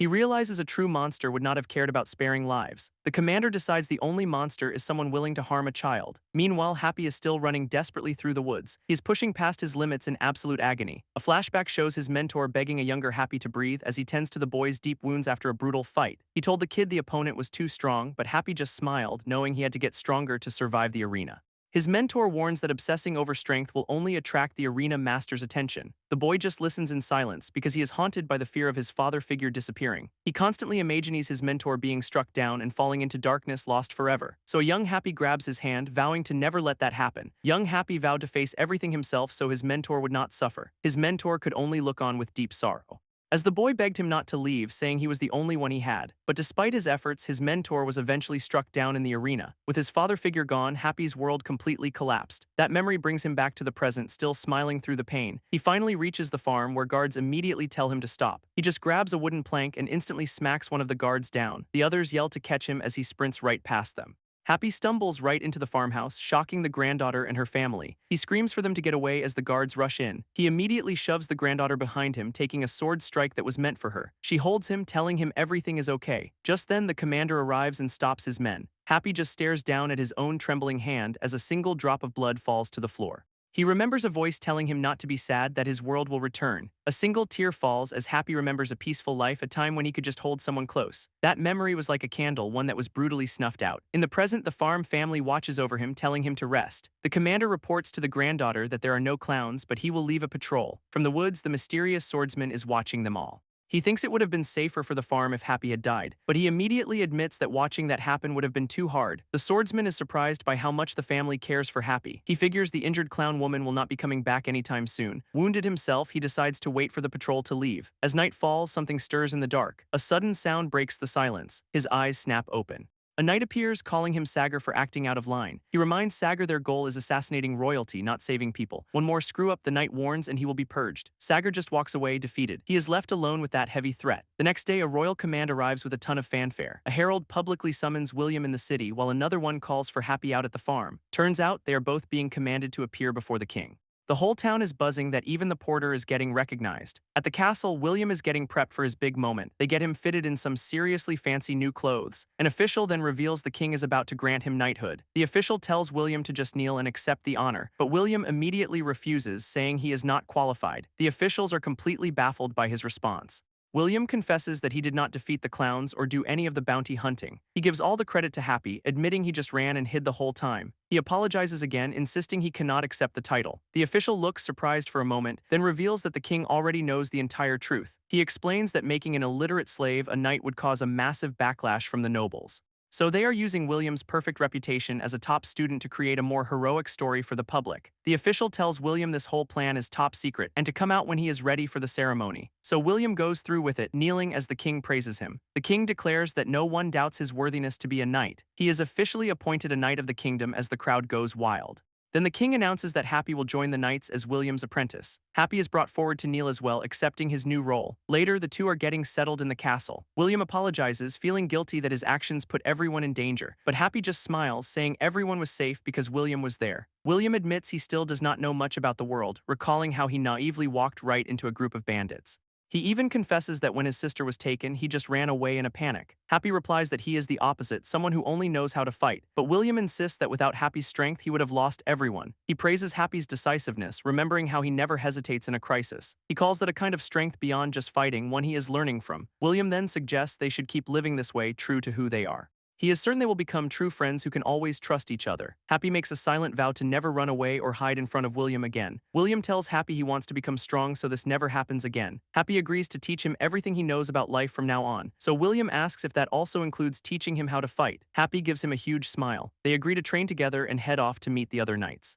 But upon arrival, the knights are already complaining about Happy's new role. One knight is furious that a former slave is suddenly their equal. He throws down his wooden sword, refusing to accept the decision. The challenge has been laid on the ground. The knight vows to prove to everyone that Happy is just unqualified trash. William tries to stop him, saying this was the king's decision. But the knight yells at William for defending a lowly servant.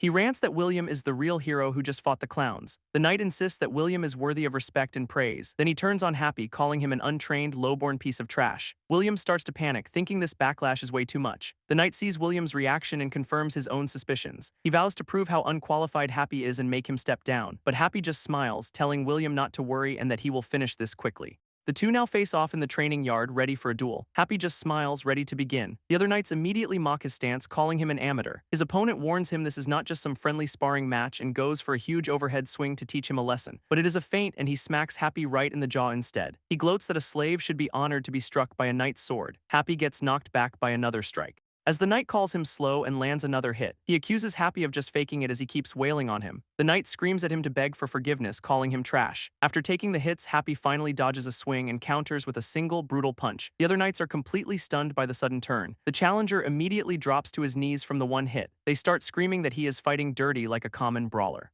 But one knight realizes Happy actually blocked all the previous attacks. He understands that by using his fist, Happy was actually holding back. The defeated knight is in agony from a pain he has never felt before. That one punch was more terrifying than his years of training combined. In his eyes, Happy is not a person, he is a complete monster. Happy begins training William, telling him not to be afraid. He explains that surrendering to pain makes you lose fights you could have won. He tells him to endure it, remembering the brutal lessons of the arena. William is stunned, realizing this is completely different from formal training. The previously defeated knight scoffs, refusing to accept lessons from a slave. Happy just smiles and tells William he is coming. William braces himself, completely unsure how to react. In a single motion, his wooden sword is shattered. The knight captain furiously yells, asking what they are doing. Happy holds the broken tip of the blade to William's throat, ending the lesson. The captain chews out the knight for harassing the new recruits. He reminds everyone that he personally vouched for them, then asks the knight if he has a complaint about him. The guy immediately starts panicking, screaming that he has absolutely no complaints. The captain just tells them to leave, so the other knights immediately scramble away. With them gone, he turns to Happy and William. He explains they will not have to fight anymore since they are just here to be poster boys. Their only job is to learn etiquette and show their faces at events with no real missions. William realizes this whole poster boy act is a huge problem for both of them, so he asks the captain if they can at least quietly observe the training sessions. The captain is confused since no one would care if they just slacked off. But William explains that if he lives a lie, he will eventually have to prove himself. He refuses to be put in a situation where he is powerless and ashamed again. William vows to become someone who is strong in both mind and sword. The captain is impressed, realizing the king's fake hero is actually the real deal. He then turns to Happy, asking if he feels the same way about this. Happy just smiles, saying they promised they would become strong together.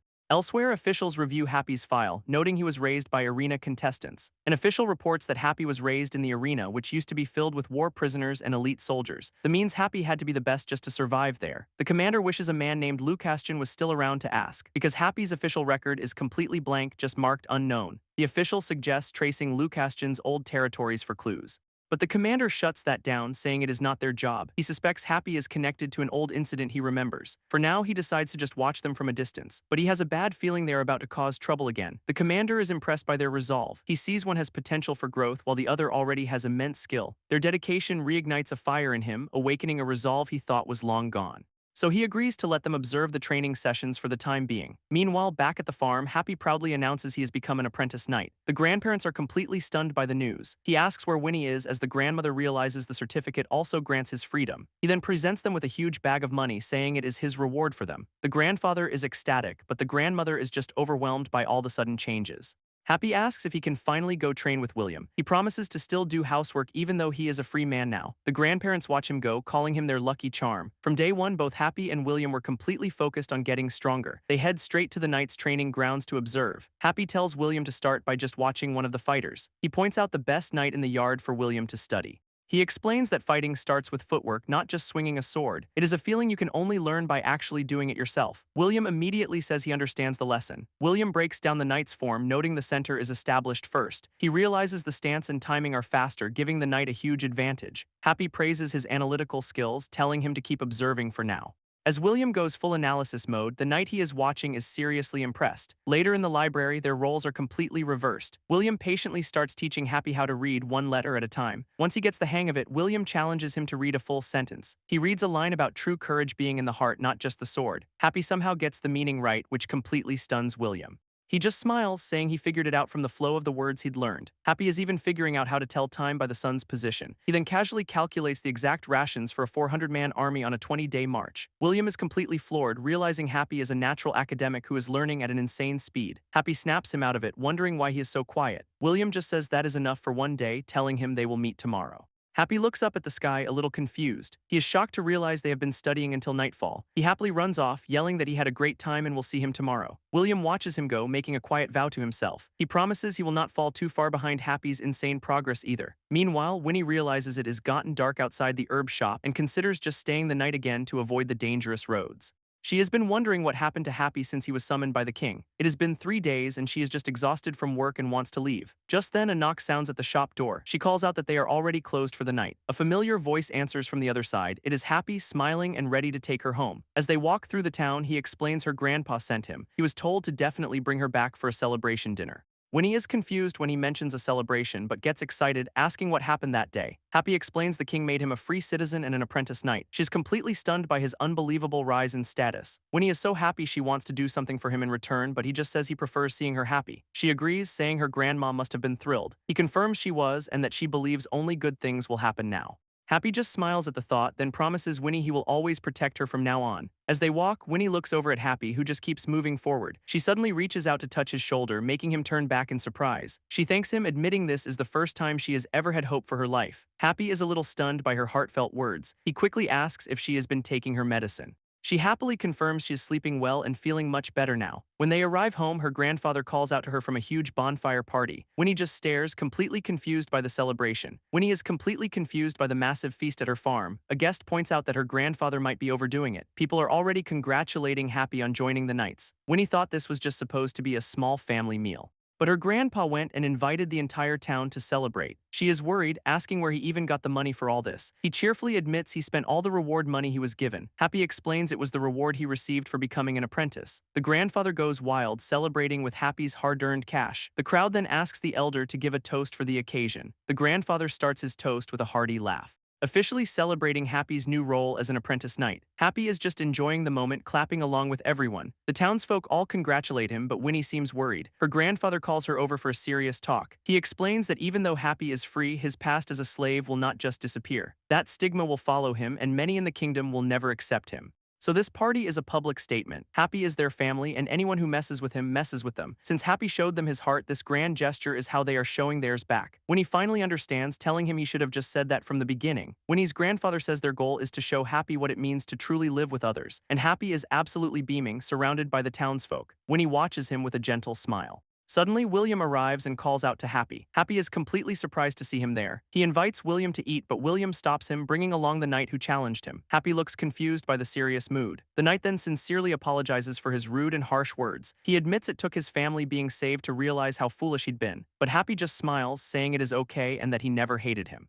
The knight who challenged Happy is approached by his family, and his little sister gives him a handmade gift, thanking him for saving her. He is genuinely moved by her gratitude. The grandfather then calls everyone together for another toast. The whole town celebrates together around the fire. Elsewhere, Sagar watches the party with an old man who is disgusted by the scene. The man tells Sagar he will get his own feast if he achieves something great. He then gets up, saying he is going to get more alcohol. Sagar is left alone, looking conflicted. A hooded figure appears, telling him the date for their mission has been set. The mission is set for 2 months from now during the Kingdom Knights Tournament ceremony. They plan to assassinate the king on that day when everyone in the kingdom is watching. The all goes down at the annual Knights Order Tournament. It is a massive public event with the entire kingdom tuned in. Each year, the top 10 official knights are chosen, and the top 10 apprentices are selected to compete. For the apprentices, it is a huge honor to fight against real knights, giving them a chance to prove their worth. A strong performance is also the fastest path to becoming an official knight. Happy checks out the tournament notice. A smug noble apprentice immediately confronts him. He mocks Happy for trying to read it. He tells Happy to forget about even participating. Turns out his family is sponsoring the entire tournament, from prizes to the arena itself, so he considers the whole event his personal stage, and he does not want a former slave ruining it. Happy's smile finally fades. The noble warns him that all the other families feel the same way about his status. His friend nervously reminds him that Happy already beat a knight like it was nothing. The friend reminds him that the last knight who fought Happy got completely demolished. But the noble just scoffs, calling the knight a crying baby. Happy overhears and says their threats just made him want to participate. The noble is stunned by his confidence. He quickly recovers with a dismissive sigh. He tells Happy he will not even get the opportunity because someone like him will not even qualify for the evaluation. Turns out a new liberal arts exam has been added to the tournament selection process. Happy asks what that is. William explains it is a knowledge test, a clear move by the host family to exclude Happy. The noble then approaches another top apprentice with a gift. He offers him the answer sheet for the liberal arts exam. The apprentice immediately refuses the offer to cheat, but the noble pressures him, saying one mistake could tarnish his family's honor. The apprentice is clearly being backed into a corner. He reluctantly takes the answer sheet from him. The noble smirks, pleased with his successful manipulation. He suggests their allied families should just share first place. Happy overhears this and says their scheming just made him want to join. Elsewhere, William looks over the notice, understanding the stakes. William asks if Happy wants to try anyway. He admits Happy is way behind the other apprentices, but since the exam is rigged, he can predict the questions. Happy is shocked, but William is completely serious. He explains his real talent is understanding what examiners want. If his predictions are right, they can aim for a passing score, but he warns it is a long shot that will require absolute effort. A week later, Happy has somehow passed the exam. The other apprentices are stunned as he celebrates his narrow victory. His success has made a lot of people furious with the tournament just a month away. The noble family is furious that Happy passed the exam. They accuse him of cheating, outraged their son's loss to a slave, but one apprentice remembers Happy studying all night and feels ashamed. Meanwhile, the exam evaluators review his subjective answers. They are shocked to see the tactics of old war heroes in his writing. Happy wrote that protecting people is more important than breaking enemies. His strategies are about saving lives, a lesson from his mentor. One of the veteran judges is visibly moved by his words. Another asks if the brilliant answers really belong to Happy, but they are reminded the host family ordered them to fail him anyway. The veteran judge is having second thoughts, so he decides to give Happy a special bonus point. He admits that seeing Happy changed his mind about him competing. He remembers Happy was not just some simple fighter in the past and finally understands why Lucastian died to protect him. Now, the judge is determined to see where Happy's path leads. Later, Happy asks William if he is joining the tournament evaluation, but William refuses, knowing his lack of skill would expose him. Happy then asks if he'd join if he actually got strong enough. Elsewhere, other apprentices watch Happy train, wondering if he is serious. William coaches Happy while other apprentices watch, jealous of the hero's technique, but one of them scoffs, calling Happy's posture complete trash. He threatens to break all of Happy's limbs if he ever tries to fight him. The group then leaves, mocking Happy for hiding in a warehouse to train. Happy immediately mimics the guy's posture, asking William if he saw that. William is shocked, asking if that was really how he looked. He realizes his body is not moving the way his mind wants it to, so Happy offers to spar with him to correct his posture. He will perfectly mirror William's movements and scale the difficulty as he improves. William is floored, wondering if that kind of perfect mimicry is even possible. Happy tells William it is his turn to prove what is possible. Meanwhile, the other knights are just slacking off. William analyzes Happy's stance, thinking he can predict his moves. The two immediately begin their intense sparring session. They trade blows back and forth. William adjusts his footing, staying balanced. He realizes that every wasted attack just drains stamina. He is learning to dodge, defend, and gauge distance all at once.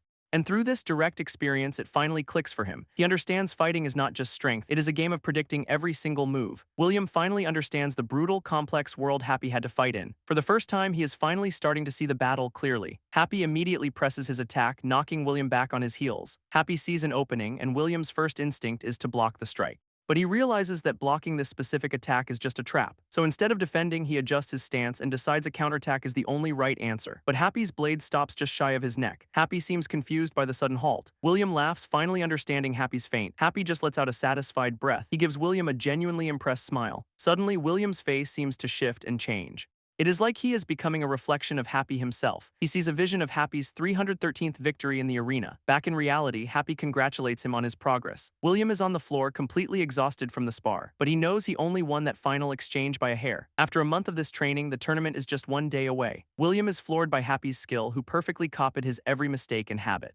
He even mimicked William's old shoulder injury, which should not be possible. Happy just smiles, telling him to rest up for the tournament tomorrow. William agrees, ready for the big day, but the commander pulls him aside, telling him he cannot participate. His only job is to stand beside the king and greet the people. The commander assumed he would not want to fight anyway, since a real duel would immediately expose his lack of skill. William has to agree, realizing 1 month of training is not enough to face actual knights, but William insists he still wants to take the tournament evaluation. He argues that he needs to start by acknowledging his own weakness. The commander calls him unexpectedly stubborn for a rational man, but William's determination seems to have won him over. The next day arrives, and it is finally time for the evaluation tournament. The sponsoring family head asks the judges to be fair with his son. The first evaluation tournament is officially underway, and the opening match is announced, Hero William versus the Rank 2 Knight, though it is just a demonstration match. The commander tells the Rank 2 Knight to go easy on William, explaining the hero has never actually held a sword in his life. He needs the Knight to end the match quickly before anyone gets suspicious. The Knight confirms he understands the mission, but as he steps into the arena, he is curious about Happy's real skills. Suddenly, Happy attacks before the match even starts. The referee is shocked, reminding him to wait for the signal. Happy immediately apologizes, claiming he was just too nervous. The other knights laugh it off, calling it a classic rookie mistake. But the knight who took the hit is sweating, realizing something is wrong. The commander watches, completely confused by the knight's reaction. He is realizing William's skill level is way beyond what he was told. The referee finally signals for the match to officially begin, but the commander is stuck on William's earlier vow. William promised to master both the pen and the sword, and Happy is delivering. He moves like a ghost, effortlessly dodging every one of the knight's attacks. The crowd is completely stunned, having no idea what they just witnessed, but Happy knows he is just perfectly imitating William's movements from their training.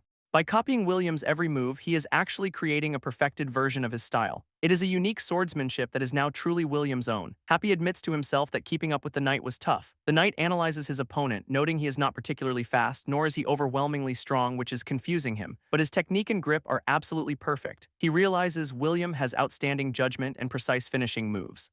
He counters every attack with deadly accuracy. Every single move is a top-tier tactical decision. At first, it just looks like ordinary swordsmanship, but then he instantly capitalizes on any opening with veteran experience. The crowd is stunned, wondering why a demo match looks like a fight to the death. The knight realizes his opponent could end this fight instantly. He remembers the commander's orders to go easy on him, but he grips his sword tighter and they lock blades once more. Happy just looks back, completely unfazed. The knight knows for sure that William is holding back. He wants a real fight even if he is outmatched, so he decides to go all out, pushing with everything he has, but just as he attacks, Happy simply forfeits the match. The knight freezes, completely shocked by the sudden surrender. The announcer officially ends the demonstration match. The two fighters give a mutual salute, but the knight is still processing the forfeit. Clenching his fist in frustration, he blames himself, feeling he was not strong enough to draw out his opponent's true power. The commander is impressed, wondering how William got so good in just a month. He thinks the kid is a good actor and knew exactly when to stop the fight. But the knight corrects him, saying if the match had continued, it would have been too much. The commander looks confused, then sees the knight's trembling leg.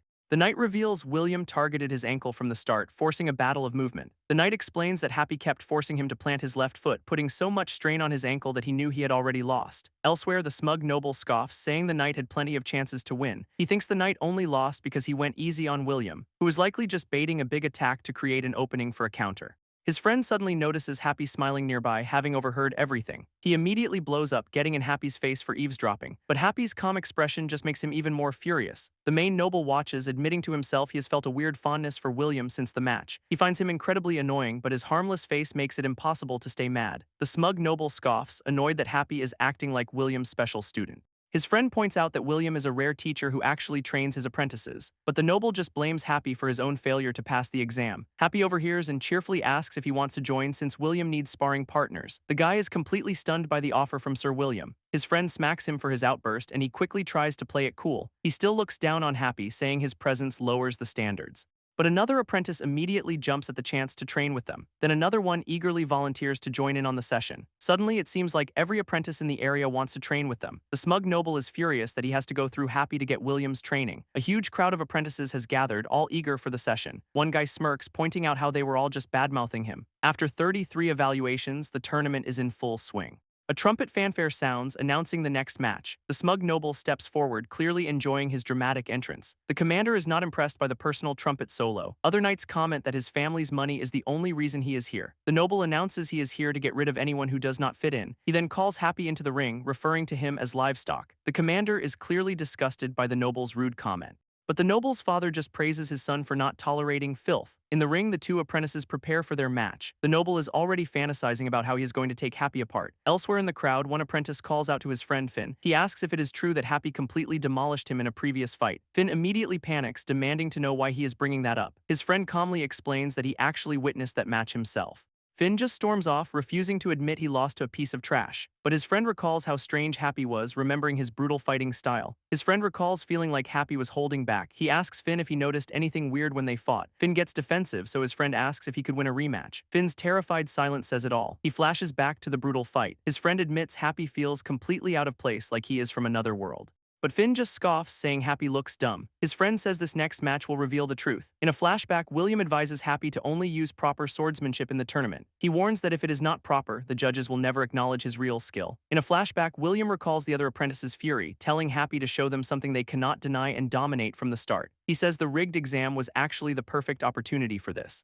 He is Happy's one chance to shatter everyone's perception of him as a slave. William looks at him with total confidence, declaring this entire tournament is a stage built just for him. Back in the ring, the noble smirks at Happy's basic stance. He condescendingly says it looks decent, but that is about it. Meanwhile, his dad is in the stands offering 1,000,000 bonus points for the win. Happy just announces he is using a basic swordsmanship technique, confusing his opponent. The noble's sword shatters on impact, and Happy immediately follows up with a thrust. The guy completely panics under the pressure as Happy just grinds his sword against his. He is completely calm, almost enjoying this domination. With one more strike, he shatters the rest of the sword. The noble is left completely disarmed and helpless. He hits the ground, totally confused by what just happened. Then a single drop of blood lands on his face. Happy stands over him, having won without a single scratch. The veteran judges are blown away, giving Happy a perfect score for his flawless technique. Other apprentices cannot believe the fight was over so fast and so cleanly. The noble's father is absolutely furious in the stands, but the referee suddenly shouts for the match to continue, confusing everyone. Happy and the commander are both stunned by this blatant corruption. Turns out the referee took a massive bribe from the noble's family. He has to keep the match going so the noble can win by decision points. He mentally tells the kid to just land one tiny scratch to secure the win. The noble gets up with his broken sword, claiming he was just careless before. Happy is just baffled that they are actually trying to restart this fight. The noble scoffs, thinking Happy is just a one-trick pony. But Happy remembers William's advice to just dodge the obvious thrust. He sidesteps with ease and lands a clean slash on the noble's arm. The crowd is impressed, realizing he does not fight like a normal apprentice. Happy then declares that the real swordsmanship has not even started yet. He immediately lands a solid hit, then follows up with another strike and a third one for good measure. The referee suddenly stops the match, claiming the noble's belt came loose. The noble is completely stunned as Happy dares him to just try and hit him once. An apprentice realizes the difference in their basic skills is just too great. The commander smirks, noting Happy is once again exceeding expectations. In the stands, the noble's father refuses to accept what is happening. Happy just watches as the noble gets back on his feet. He wonders why he is not just finishing the fight already. In a real battle, his opponent would already be down for the count. His expression darkens with the memory of real combat. He then taunts the noble, saying he heard he was a top apprentice. But from where Happy's standing, he looks completely bottom tier. The noble is just furious at the insult. Happy continues his taunts, saying he has been watching the noble train for a month. He condescendingly praises the guy's natural fighting spirit and confidence. He says that is why weaker opponents get intimidated and just give up. In the crowd, Finn recognizes those exact words with a look of dread. He remembers Happy saying the same thing to him, then angrily denies it. The noble finally snaps and charges in for an attack, but his wooden sword immediately cracks against Happy's block. Happy knows that his opponent's fighting spirit is now completely broken. The noble screams in fury and swings with everything he has left, and Happy's sword just shatters his weapon into splinters. Happy shatters his opponent's sword completely. He knew it was going to break. In fact, he'd planned this exact move from the moment the noble provoked him. The noble just stares at the broken hilt, completely confused. He drops what is left of his weapon. Happy then offers to take him on in a fist fight. The referee finally has no choice but to declare Happy the winner. In the stands, the noble's father is absolutely losing his mind. His son is left kneeling in the dirt, completely humiliated. Happy tells him to stop the slave talk, as it only demeans them both. Happy asks William if just winning is really enough. William explains this is about showing the responsibility and will of a knight. He tells Happy to look around to understand what he means. Happy sees the other apprentices, counting them one by one. They are all applauding him, finally acknowledging his skill. Happy is just beaming, soaking in the genuine respect. William gives him a proud thumbs up for the win. Suddenly, someone from the crowd requests the next duel. Happy looks over, surprised by the sudden challenge. The top apprentice steps up, saying his opponent forfeited and he wants to fight Happy. The commander thinks this whole tournament has devolved into total chaos. The host family stormed off after their son's humiliating defeat. The judges were clearly bribed and the system is a joke. Now the apprentices are ignoring rank and demanding another fight. He wonders if everyone has completely lost their minds. He is so frustrated he just wants to scrap the whole thing. But he realizes the entire crowd is desperate to see this match. All eyes are locked on the two fighters in the ring. With the crowd roaring, the official finally allows the duel to proceed. The top apprentice tells Happy his last opponent was just hot air, not even a real test. The top apprentice challenges him to a proper duel, telling Happy to come at him with full force. Finn's friend is completely thrown by his sudden intensity. It seems Happy's performance is inspiring everyone around him. The top apprentice grips his sword, ready to go, and immediately unleashes a powerful opening strike. Happy meets his blade head-on without flinching. The apprentice presses his attack without hesitation. Happy's focus is completely locked in, and the two explode into a high-speed exchange. Finn's friend realizes Happy's movements are incredibly fluid and clean. He admits this is way beyond the level of a normal apprentice. In the ring, the two fighters trade powerful blows. The top apprentice is impressed by Happy's flawless technique. He has to acknowledge that this is no ordinary level of skill. But Happy can tell his opponent's style was learned in a hurry. He thinks his own foundation is far more solid and will not go easy. Happy analyzes his opponent's swordsmanship, calling it perfect and without flaws, which seems to completely confuse the top apprentice. But Happy knows that kind of perfection only exists within the Knight Order. The duel ends with an official panicking. Happy just asks if his opponent is okay. The official screams, thinking the apprentice was seriously injured, but Happy grins, clarifying he just fainted. The top apprentice is completely lost. Happy explains that he dropped his sword mid-fight, leaving himself wide open after a big swing. Happy had stopped his own blade just in time. The apprentice admits his opponent's moves were flawless. But Happy reveals the fatal weakness. His perfect style never changes. Happy explains the flaw in their training. Everyone's stance is identical. He knows that real fights are won with unexpected moves, not drills. The top apprentice feels like his entire foundation has just been shattered. But Happy tells him he did not collapse, he just broke the mold. He tells the apprentice to look at the bigger picture. He is talking about the brutal reality of a real battlefield. Later, Happy apologizes to William for fighting his own way. William says it is fine and that he found him some sparring partners. Turns out, all the other apprentices now want to train with them. Meanwhile, a notice confirms Happy will be in the tournament ceremony. Winnie's grandfather tends to a grave and Happy watches him from nearby. He gives a small, knowing smile. With the ceremony approaching, the grandfather decides to buy meat for Happy. Winnie is also excited, wondering what she should wear to cheer him on. She even corrects her family, saying she is there to support Brother Happy. Meanwhile, Sagar is preparing in a graveyard. He reads a hidden message on a cloth wrap, confirming the assassination is imminent. A gravedigger interrupts, asking what he is holding. Sagar quickly dismisses it as simple scraps from his work. Sagar asks the gravedigger what is on his mind. The old man just brushes it off, then pulls out a strange-looking amulet. He explains that it is to protect him from the dead who linger here. The gravedigger says it is a reward for all of Sagar's hard work. Sagar accepts the gift, saying it is exactly what he needs. The old man jokes that a salary is better, then leads him away. Meanwhile, a knight stands guard in a misty forest. Another knight suddenly runs up to him in a total panic. He screams that assassins are attacking and tells him to warn the kingdom. The guard knight just stares back silently. His panicked friend screams at him to go warn the kingdom, but he is immediately cut down by a shadowy figure. The guard does not even flinch just watching it happen. The attacker is the exiled clown woman who says her comrades have fallen. Now she's going alone to take the king's head herself. The story flashes back about 50 days to Sagar's defeat. That was right after the boss of the exiled clowns was captured. We see a prisoner being brutally interrogated in a dark dungeon. A knight demands to know who is responsible for throwing a royal into the arena. The interrogator addresses the prisoner, Lucastian. He is being held in a dark dungeon. The knight says a noble took the fall for the crime. He confessed to things he did not do, then died to close the case. And that is how the official investigation was shut down. But the knight says we are still after the real culprit, confusing Lucastian. Lucastian argues that the king himself already ended the case. The knight grabs him, making it clear he is not a normal guard. He reveals his group had a plan to wipe out the entire royal family, but Lucastian's actions ruined it, nearly exposing their hidden identities. The knight says they only survived by planting a royal corpse to mislead the investigation. He warns that one more mistake will ruin their entire assassination plot. Lucastian realizes assassins are hidden all over the kingdom.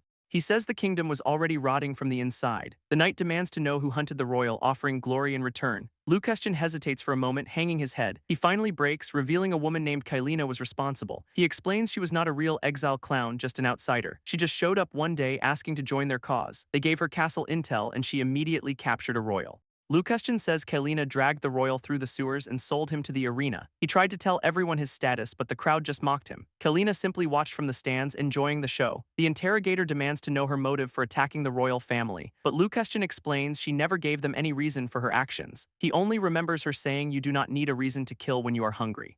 Back in the present, that same knight now confronts Kylina in the woods. He tells her they should have tracked her down a lot sooner, but she asks who he is, seemingly having no idea who he is. Kylina just gives him a cold, empty stare. Kylina draws her own blade. The knight lunges with a huge sword, but she shatters his weapon with one block. She notes his gear is not standard knight issue. That confirms he is not a real knight at all. He immediately switches to a chain weapon.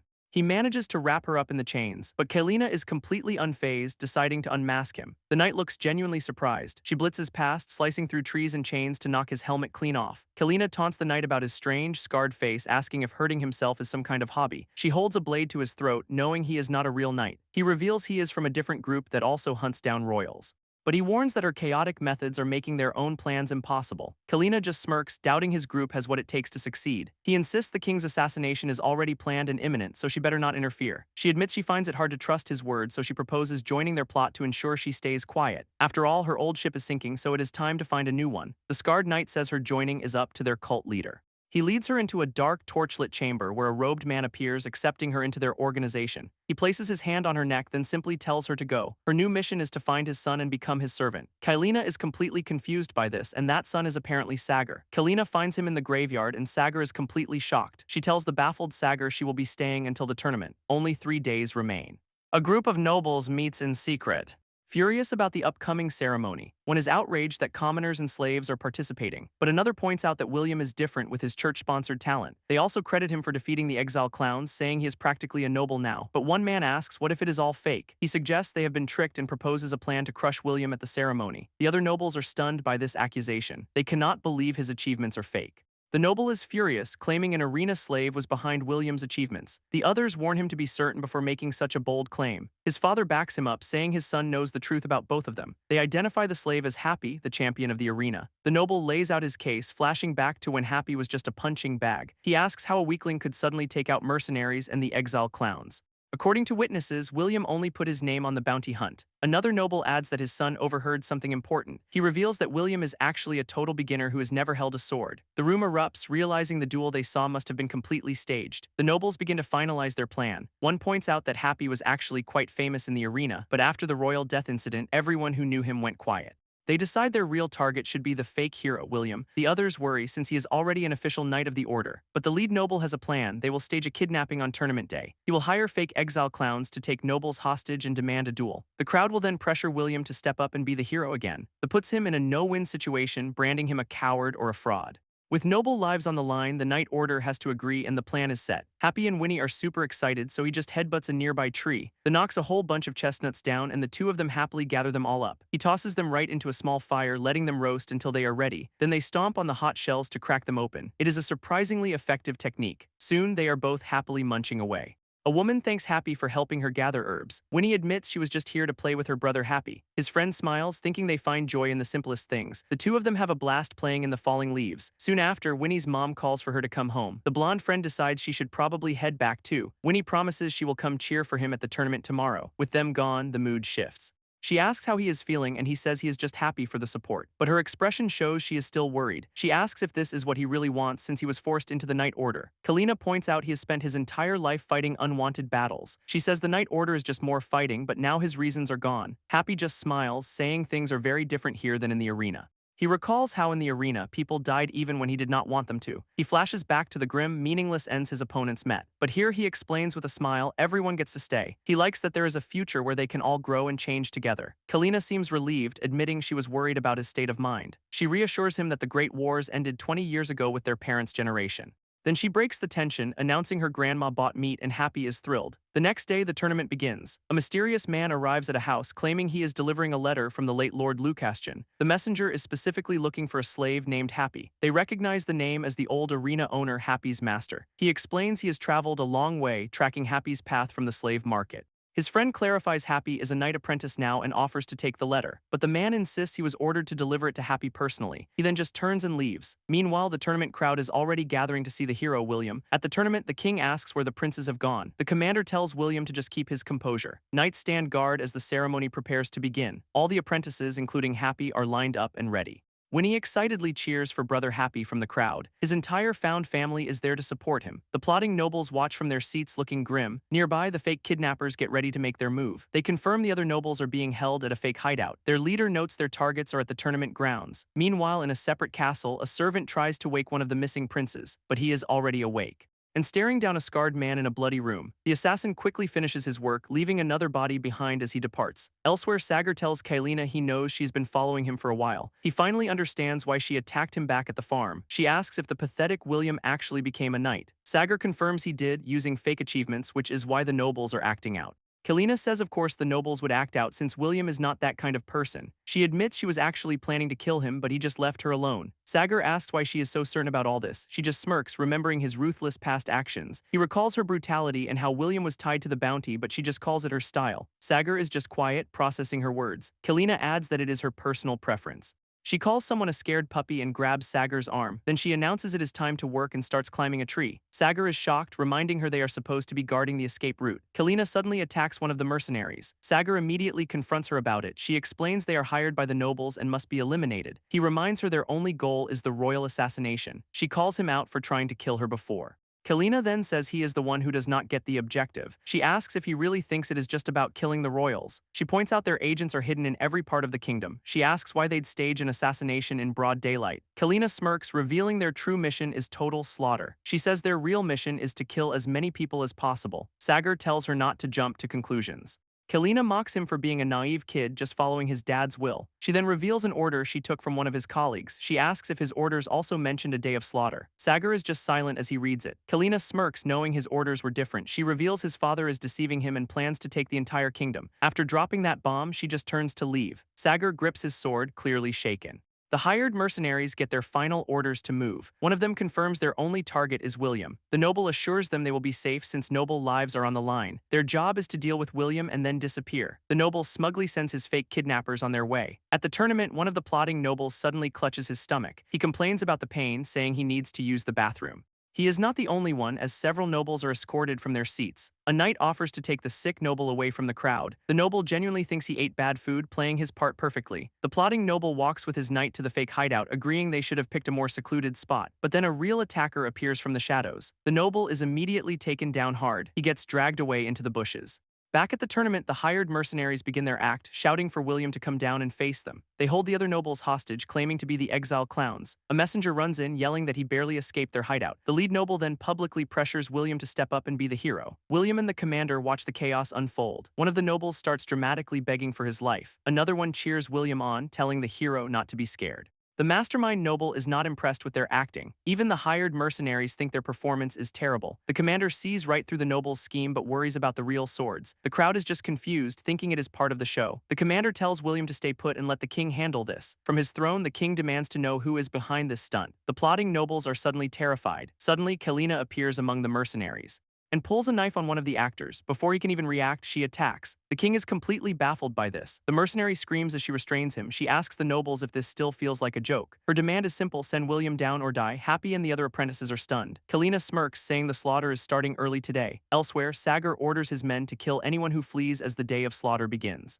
William flashes back to his constant nightmares where he relived Kylina attacking his family. He remembers her brutal efficiency. She had warned him they kill entire bloodlines for revenge. Knowing she escaped the farm left him terrified for his family. He'd wake up every night just to check if they were still safe, so he decided to focus on getting stronger. That is why he trained so relentlessly with Happy. Back in the present, William steps forward, glad she is targeting him. But then a knight next to the king says, "Your Majesty, you will die." William knows if he does not step forward, people will die anyway. He has to make a choice as always and just hopes this is the right one. The commander wonders if William was training for this exact moment. He reflects that a day of reckoning always comes for those living a lie. What he once saw as stubbornness now looks like the right answer. Happy and the other apprentices are completely lost. Kalina just smirks as William approaches. She suddenly grabs one of the hired mercenaries, warning that with one signal all the nobles will be eliminated. The noble hostage panics, telling his hired goons to cancel the plan. He immediately gets punched for his trouble. The noble is left completely dazed and confused. One of the mercenaries tells him to shut up and understand the situation. He explains that their little fake play just became very real.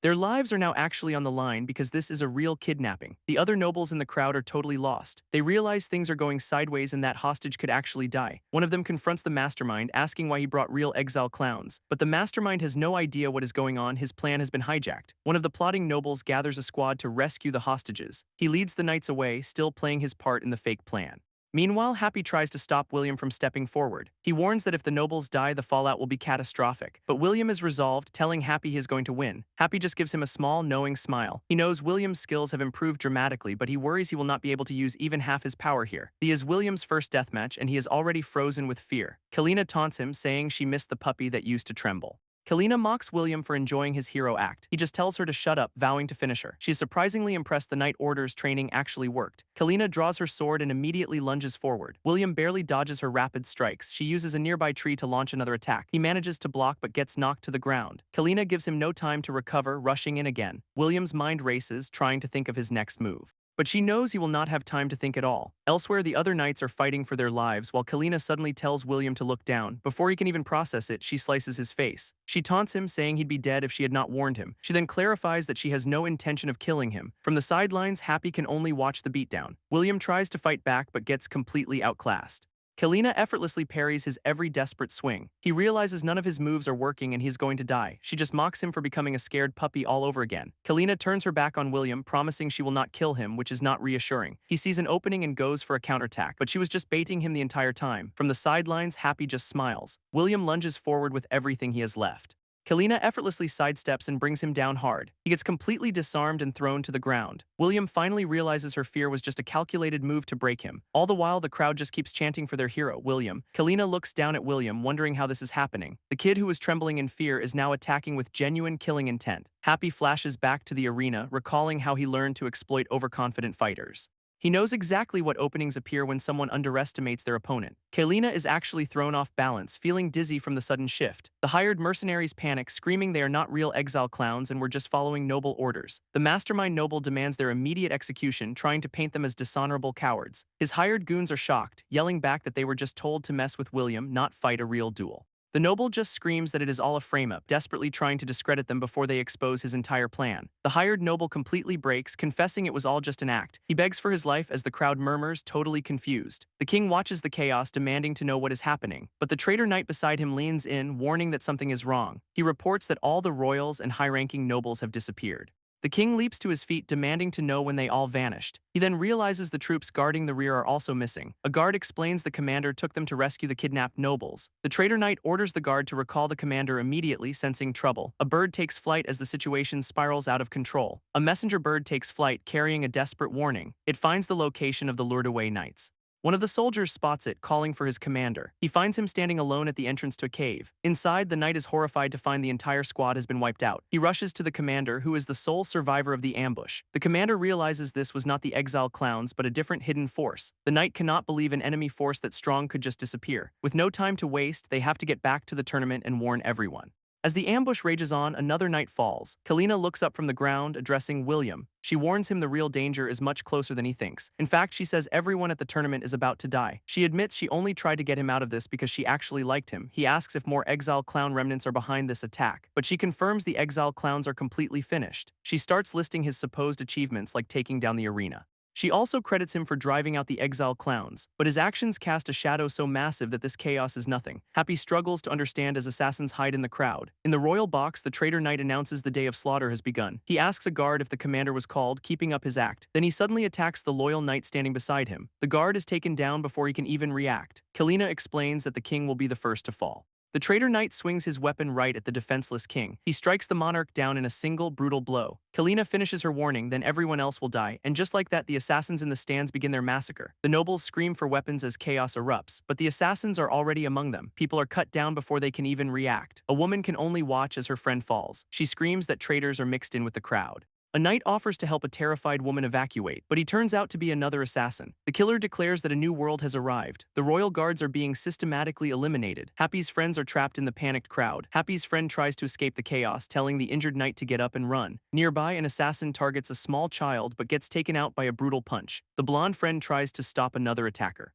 who shoves her aside to get to the knight. The massacre continues as people are cut down in the stands. A loyal knight carries the wounded king, begging him to stay conscious, but he is suddenly grabbed from behind by another traitor. The knight gets knocked out cold with a chained weapon. The loyal knight is completely lost. The traitor has him chained up, telling him to accept the end because the kingdom has already fallen, but the knight refuses to give up. He looks back and sees the castle is burning. Suddenly, more cloaked assassins rush the field. They begin wiping out the last of the royal guards. A commander realizes this is way bigger than a simple assassination plot. The traitor explains they are all bound together by a shared faith. He reveals they all serve a single master as they close in on the wounded king. The cultist says they are preparing the land for their master's arrival. Elsewhere, a bearded man sits up, seemingly having a flashback. He tells a nearby knight he finally understands their enemy's identity. Turns out they are a cult from the Age of War that worships a demon-like being. They believe this demon's power would end all conflict and establish a new world order. As kingdoms fell, the survivors had to team up to face this overwhelming threat. But then, right at the climax, the demon just completely disappeared. The knight is skeptical, but the man says even the exile clown founder believed it. He knew it was the demon when he heard an entire knight order got soloed by one person. The king reveals he turned that lone survivor into a liar to force him into hiding. The king explains the demon's existence was a forbidden truth, making it easy to hide. He admits it was a terrible choice, but one he felt he had to make. After the war, he purged anyone tied to the demon to protect his kingdom. But making his kingdom the safest just turned it into the perfect target for the cult. They are using his peaceful land as a sacrifice to summon the demon back. The knight is just speechless, processing everything. He realizes the Mad King was actually just trying to maintain peace this whole time. It was his own demon-worshipping cult that was the true evil. All the judgments he thought were from God were just part of the plan. He wonders if his entire life was just a ritual to summon that demon. Sagar realizes his father has been hiding the cult's true nature this whole time. The scarred cultist tells Sagar he must now head to the castle. His father is waiting, hoping this whole ordeal would make Sagar accept their cause. The man says they will finish the job here and follow him soon. Sagar is just left to process this massive betrayal. He stands alone as the battle rages on behind him. His mind flashes back to a time when Kalina brought him a gift. An old man had given him a charm to protect him from the dead. He walks through a nightmare landscape of all his past victims. In the darkness, he just clutches that small charm. Sagar remembers his father calling this mission his final initiation. He finally arrives at the cult's castle. He walks through the massive, empty throne room. His father, the cult leader, says he has been waiting for him. Sagar kneels before his father's throne. He asks if this massacre was the true world he was always promised. His father confirms that even Sagar's eventual acceptance was all planned. Sagar struggles to put it all together. He asks in horror if they are a cult that worships a demon. His father confirms it, asking how he feels knowing the truth. Sagar admits he could not bear to watch the massacre. His father says even he underestimated the cult's true power. He tells his son it is time to prepare for their new world, but he questions why Sagar is still so afraid now that it is over. Sagar clutches his amulet, hearing the dead pounding on the door. He is haunted by visions of all his past victims clawing to get in. His father just watches him, completely unfazed by his son's terror. He points out that the amulet is what is blocking the dead. He then tells Sagar there are no dead and orders him to destroy it. But Sagar refuses, convinced the spirits will drag him away. His father calls Sagar weak for clinging to his fear. He then crushes the amulet, insisting it is all just an illusion. He tells his son to look at the door one more time. The cult leader insists that the dead are silent and gone for good. For a moment, the doors are perfectly still, but then they burst open with a wave of spirits. Sagar sees all his past victims rushing right for him. The spirits of the dead completely swarm the throne room. Sagar can only brace for impact, totally terrified, but his father just stares them down, completely unfazed. The spirits vanish, replaced by a vision of Happy in the throne room. He is scarred and smiling like an absolute madman. Sagar and his father are just completely baffled. Happy explains he did not want to see people dying anymore. He refused to become a monster, so he fought without killing. And suddenly, it all starts to click for Sagar. He remembers the strange aftermath of the arena fights and how none of it ever actually made any sense. It was the same in the battle that destroyed the exile clowns. In every major incident, he had calculatedly left everyone alive. Sagar struggles to understand why Happy would hold back. The vision explains he did not want to become a monster, but Sagar's memory shifts as he accuses Happy of killing all of his past victims. The vision's face turns demonic, saying they were monsters, not people. Sagar is stunned, asking if he really killed them all. The vision lists the cultists hidden in the tournament crowd and all the armed believers stationed along the forest path. He says he started moving the moment the attack began, arriving at the castle just moments before Sagar did. The vision says that to arrive so soon, he must have matched Sagar's pace. The cult leader is baffled, asking how countless battles did not slow him down, but Happy's vision just grins, refusing to believe the leader's act. He swings a heavy chain, whipping it directly at the cult leader. The leader scoffs, calling him insolent for stealing their weapon. The chain wraps tightly around his sword, but he reveals it is the weapon they are most trained to use. He calls Happy's choice foolish, and with a single move, he shatters the chain completely.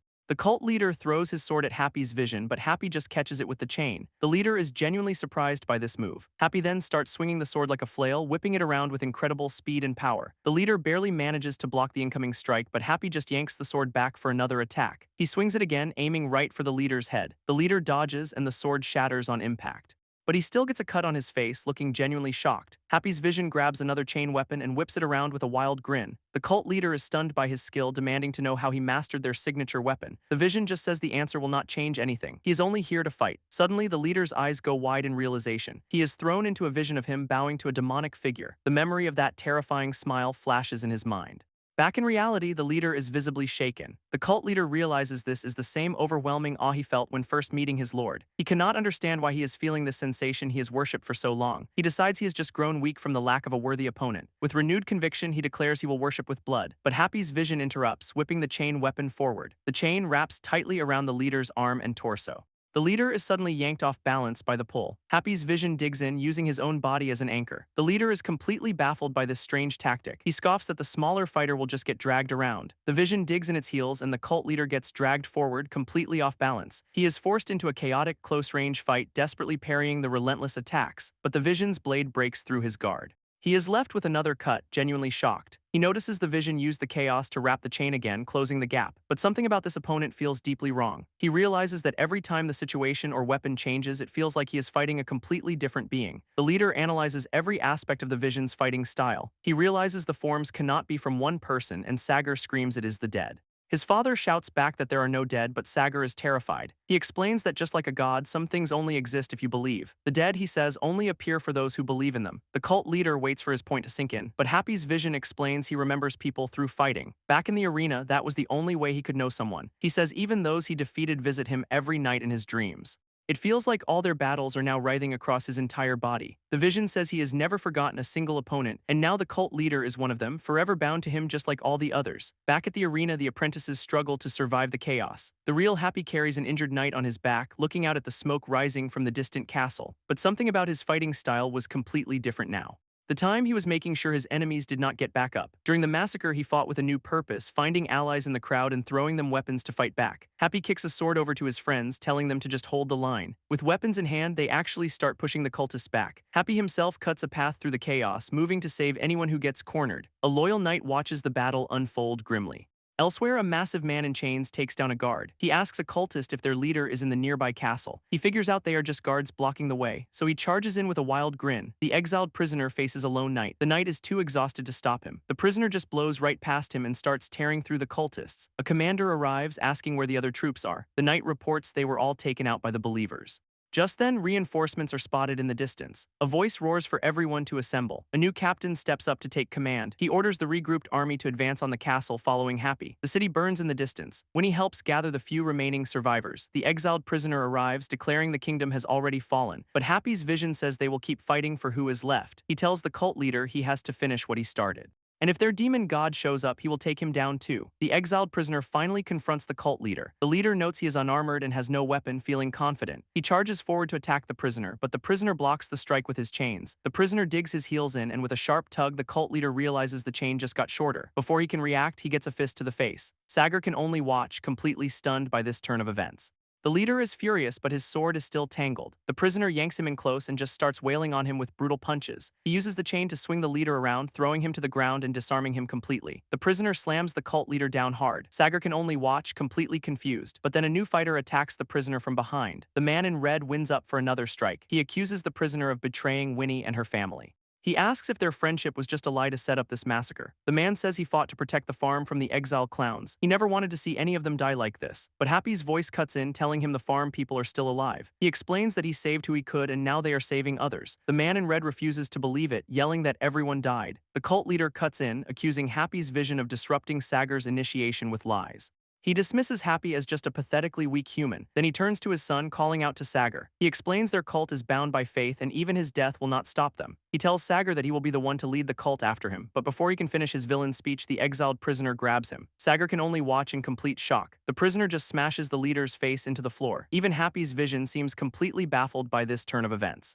The exiled prisoner suddenly seizes up on the ground. The man in red reveals he poisoned him, saying they are both just human. He grabs the prisoner, ready to go down together. Apparently, the chains themselves were the delivery system for the poison. But a sword suddenly flashes through the air and the man in red looks up, completely baffled. It is Happy's vision who just grabs him. He effortlessly throws the man away from the prisoner. The vision just repeats that he told him he saved them, and that he is still in the process of saving them now. The vision shows the man in red the future he is creating, a world haunted by the consequences of his actions. In this timeline, the cult leader is taken out by his own poison, and all the believers just vanish into thin air afterwards. It leaves a kingdom where no one can tell who is a victim or a cultist. Paranoia spreads through the streets as everyone stops trusting each other. Without stability, the wounded king eventually succumbs to his injuries. The rest of the royal family and the nobles are also eliminated. With no one left to lead, the entire government completely collapses, and the kingdom is plunged into its darkest age ever. The vision shifts to a makeshift clinic at night. A knight directs the survivors to a treatment center. Inside, Winnie asks the man how much poison he was exposed to. He says he held his breath and just grabbed Happy to escape.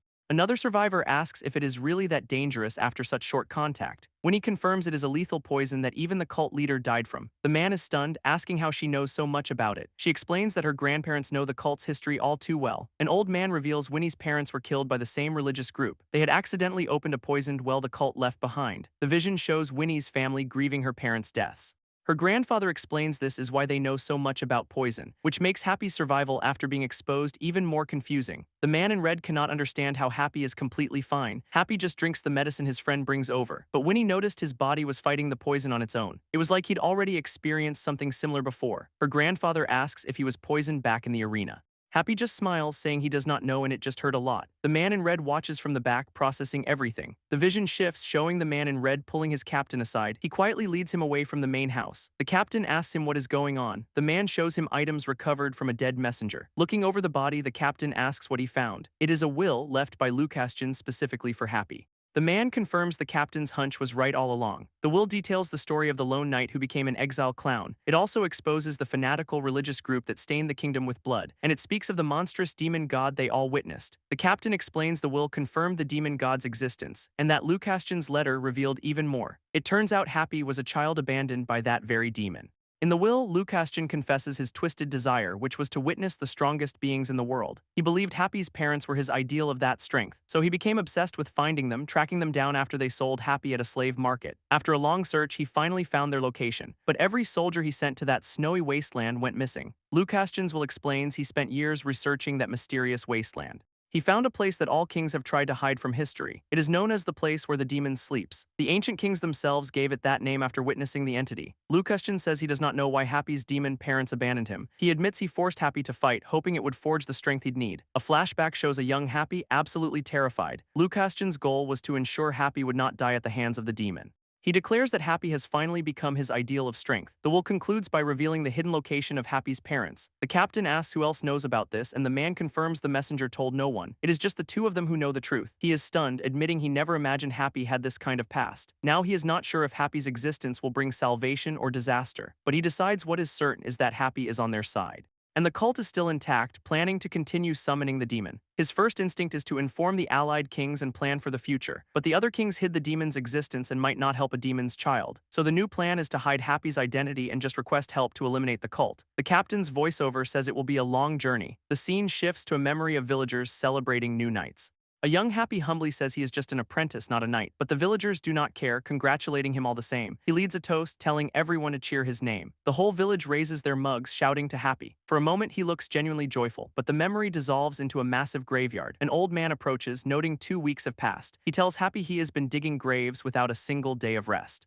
The old man walks through the endless graves. He says with so many casualties, a mass grave would have been more practical, but he points out that Happy buried every single person himself. Happy explains he had to because he remembers all of them. A woman tells him to remember them as people, not just as fights. Her face is filled with deep concern. Her expression hardens with a sad understanding. She cannot help but start to cry, as Happy finally leaves the village behind. The old man checks in on the distraught woman. A woman struggles to accept that Sagar was a cult member. The old man just encourages her to talk about it. He never guessed Sagar was the leader's son, but reminds her Happy tried to help. She briefly wonders if Sagar was a victim, but ultimately blames him for the massacre. The old man listens to her quietly. As she prepares to leave, someone is seen peeking through the door. A voice calls for Happy, revealing he was hiding under the floorboards.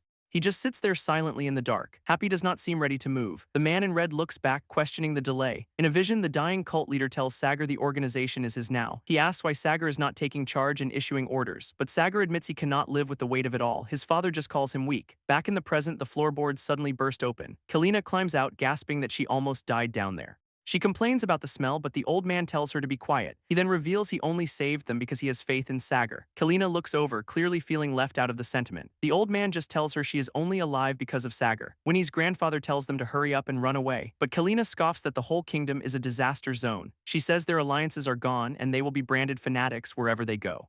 The old man panics, yelling that he will die if they stay. Kalina then asks Sagar if he knows the cult's plans since he is the new leader. Sagar immediately shuts that down, saying the cult moves on its own faith. So Kalina asks what that faith even is. He says their public belief is that God will save them. But then he corrects himself, looking grim. The real truth is that a demon will return to destroy the profane.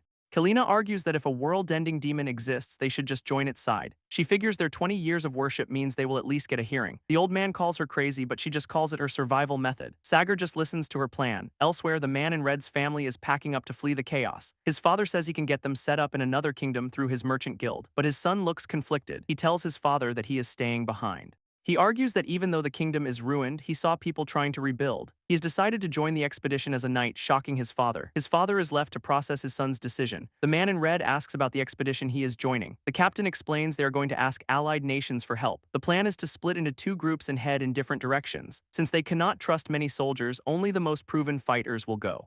Time passes as the rain pours down. Elsewhere, a group decides that Happy must be sent on the expedition. A woman argues against it since he is not even a knight yet, but 2 days later the expedition prepares to leave the city. Despite the recent tragedy, they know they have to move out now. The new captain rallies the expedition, saying the king's will is with them. He acknowledges that some are here for revenge after losing their families, while others are just trying to find a new path forward, and some, like Happy, have to leave loved ones behind. The captain says that no matter their reasons for joining, they are now the kingdom's very last flag of hope. Elsewhere, Winnie is completely exhausted. Her grandmother tells her she needs to go with them. Apparently, William's family offered her a safe place to stay during the mission. She tells Winnie to go protect Happy, reminding her he is still just a kid. A pouch of flowers gets tossed over, which Happy catches in the back of a cart. Suddenly, someone else hops right in with him. The knights just tell him to get used to the bumpy ride. His new companion smiles, saying they're coming with him. With that, the small group begins their long journey. Happy thinks back to how big the world seemed when he first escaped the arena, but he also knows how quickly that world can just disappear. He turns and asks his companion just how big the world actually is. They guess that you probably could not see it all in one lifetime. Happy and his companion are amazed by the endless forest. Winnie just smiles, enjoying the journey with them. As evening approaches, the captain calls for them to set up camp. He assigns the first night watch and tells the knight to rest up. Then he asks if anyone in the group is confident in their cooking skills. Winnie immediately volunteers, saying she will handle the meal. The captain seems a bit surprised but agrees to let her cook. The other knights are just confused by this development. Winnie just gives them a confident little wave, but the captain suddenly asks her why she is even on this mission. Winnie argues that every good party needs a healer, but the captain immediately shuts her down. She reminds him she literally saved his life from poison. He is still not having it, insisting she cannot come. His real problem is it is too far to send her back alone. Luckily, another knight steps in to vouch for her. He explains how she organized the entire treatment center during the attack. With her qualifications proven, the captain finally relents. The group gets to work setting up their campsite. Happy and Winnie start building the cooking rack together. The man in red gets some water for the camp while the captain watches the group from a distance. He is impressed with how quickly Happy and Winnie are adapting to this life. He figures it is probably because they get along so well together. Over the fire, the stew is finally boiling. Winnie watches it cook, humming to herself happily. She notes that the captain and William are out scouting the area and they will need to save a portion for another knight named Hermod. With everyone else busy, Happy is already asking when they can eat. When he tells him they will all eat together once the others get back. Suddenly, they hear the sound of a horse approaching. Winnie and Happy look up, immediately on alert. A lone traveler on horseback comes into view. He has spotted their small campfire from the road. Winnie wonders if it is just a random traveler passing by. The man gives them a friendly nod. He continues to ride closer to their camp. Happy just figures it is normal to see people out here. For a moment, the night seems peaceful again, but elsewhere, a group of robed men admire a massive pile of stolen treasure. The lone traveler is actually a bandit leader, telling his crew to pack up their latest score. He rides off ahead, leaving them to gather the loot. His men are thrilled with all the prey they have been finding lately. Meanwhile, the captain and William finish their scouting, thinking the area is safe. But they have found the bandits' victims, telling the others to rest before they move at dawn. Back at camp, everyone is fast asleep. The night watch takes a drink. It is the man in red who is still thinking about how good Winnie's stew was. But from the bushes, the bandits are watching him. They see he is the only one on guard and decide to strike all at once. The man in red is on watch when Happy suddenly sits up. The bandits in the bushes see this and immediately get nervous. They think they have been caught, but Happy just cheerfully says he is going to pee. The guard just tells him to go ahead, so Happy heads into the woods. He walks away from the camp completely alone, but a group of bandits starts to follow him. They are convinced he has come out to find them, thinking their cover is blown. Happy, meanwhile, is just looking for a good spot by a rock, totally oblivious. The bandit leader decides to take out this troublesome one first. Seeing him unarmed, he orders his crew to attack on his signal. As Happy looks for a spot, a bandit sneaks up from behind. The man swings his axe, aiming to take him out in one blow, but Happy just casually kicks the weapon, shattering it instantly. He sends the first attacker flying back into his stunned friends. The rest of the bandits immediately swarm him all at once. Happy just weaves through their attacks, completely untouched. One bandit is already exhausted, confused by what is happening. Happy starts running, so the terrified man tries to get away. He realizes with horror that Happy is just chasing him down. The pursuit ends with a single, devastating kick. With the bandits defeated, Happy asks who they are. The leader immediately starts begging for his life. Happy asks if they are part of the cult, but the man insists they are just simple bandits. Happy looks down, considering his next move. He then spots a familiar golden bag on the ground. He recognizes it from the traveler who passed their camp earlier. He wonders if that man was just another victim, but then he notices something on the bag. He realizes the traveler was not a victim but was targeting them. The captain and his men rush over, asking what happened. Happy just smiles, saying he brought them some guests. The guests are the bandits, now begging for their lives. The captain learns the road ahead is swarming with bandits. Apparently, several gangs have gathered to compete for loot. Their boss, the strongest of the bunch, claimed the best spot. The captain grimly accepts the entire road as a bandit den. One knight guesses the chaos is attracting refugees and bandits. The man in red worries that news of their kingdom's fall has spread. The captain agrees since it took them 2 weeks just to get organized. The captain says any detour will also have bandits and they cannot afford a full-scale fight.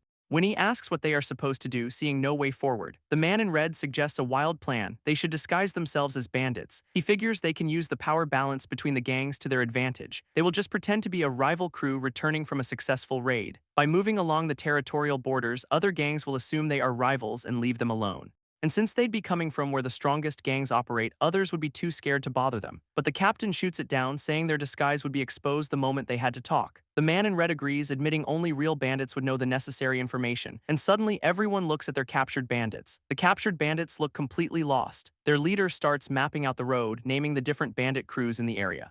He taunts the group, asking if they are scared of what is ahead. The bandit nervously asks if they will be spared once this is all over. The captain promises they will keep their word since they are knights. The bandit does not seem to buy it for a second. He gets cocky, saying his boss will notice they are missing and come rescue them. Elsewhere, that very boss finds the loot but realizes his men were taken out by the campers. He is confused because the campers seemed like nobodies, wondering what he is missing. One of his underlings suggests they go investigate the scene themselves. The bandit boss orders his men to grab the loot and return. He coldly writes off his missing crew, saying they were worthless anyway. He is actually glad they are gone and tells his men to prep the bribe for the city guards. Back at the expedition's camp, the captured bandit leader tells his men their boss is coming to rescue them.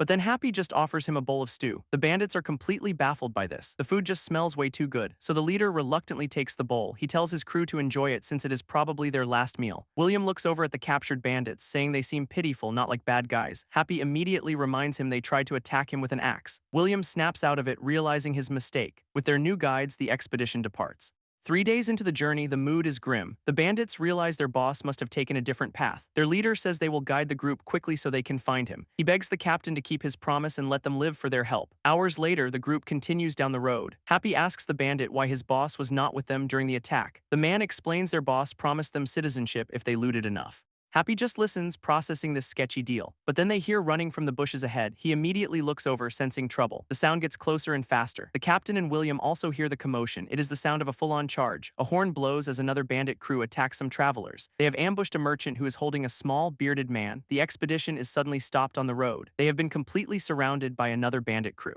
The new leader slams his axe down and asks which gang they belong to. The captain stays silent, remembering their plan. He told the group they needed a designated talker for this exact situation. Their captured bandit leader had volunteered, saying he knew how to speak their language. So back in the present, they push one of the captured bandits forward. The poor guy looks completely lost for a second. Then it dawns on him that he is the one who has to talk. The captured bandit nervously shouts the insult he was taught. He explains his boss always said it would work. Apparently that line is supposed to make people back down, but the new bandit leader just attacks immediately. He is furious, asking if they even know who he is. Their spokesperson manages to block the blow with a shield. The bandit leader cannot believe they are picking a fight, but their guy just asks who the hell they asterisk are. The leader says he knows every major crew in the area.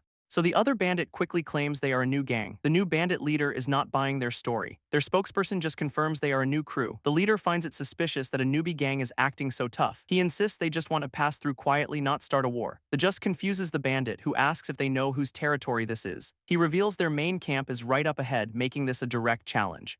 The expedition sees the massive bandit settlement for themselves. The leader decides to offer them a deal, acting magnanimous. He demands they leave everything, the wagon, the horses, and their clothes. In exchange, he will graciously let them walk away with their lives. Their bandit spokesperson decides to act. He yells for everyone to duck and smacks the leader with a plank. The bandit leader goes flying back as their guy presses the attack. But the leader just brushes it off, impressed by his guts. That is when the real boss appears, wearing a boar helmet. The captain immediately knows this is going to get dangerous. Their guide confirms this is a top 3 crew they cannot possibly beat. So the man in red grabs him, furious he started a fight they cannot win. A bandit moves to attack the merchants, but Winnie jumps in and blocks the blow. William immediately pulls her back into the wagon.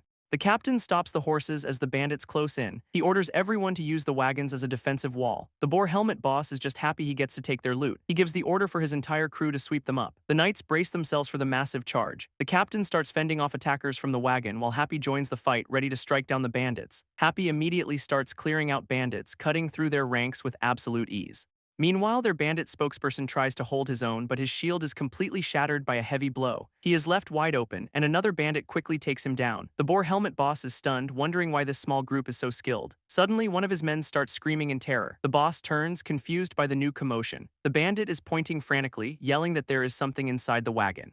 Boar helmet boss looks over, confused by the commotion. Even the captured bandits are wondering what is going on. Suddenly, one of the guides attacks the screaming bandit. He yells for everyone to target Happy, calling him the weakest link. But Happy just casually swats the first attacker away. The other bandits can only stare in total disbelief. Happy immediately follows up with a brutal kick. Another bandit tries to attack him from behind, but Happy just blocks the blow and breaks his arm.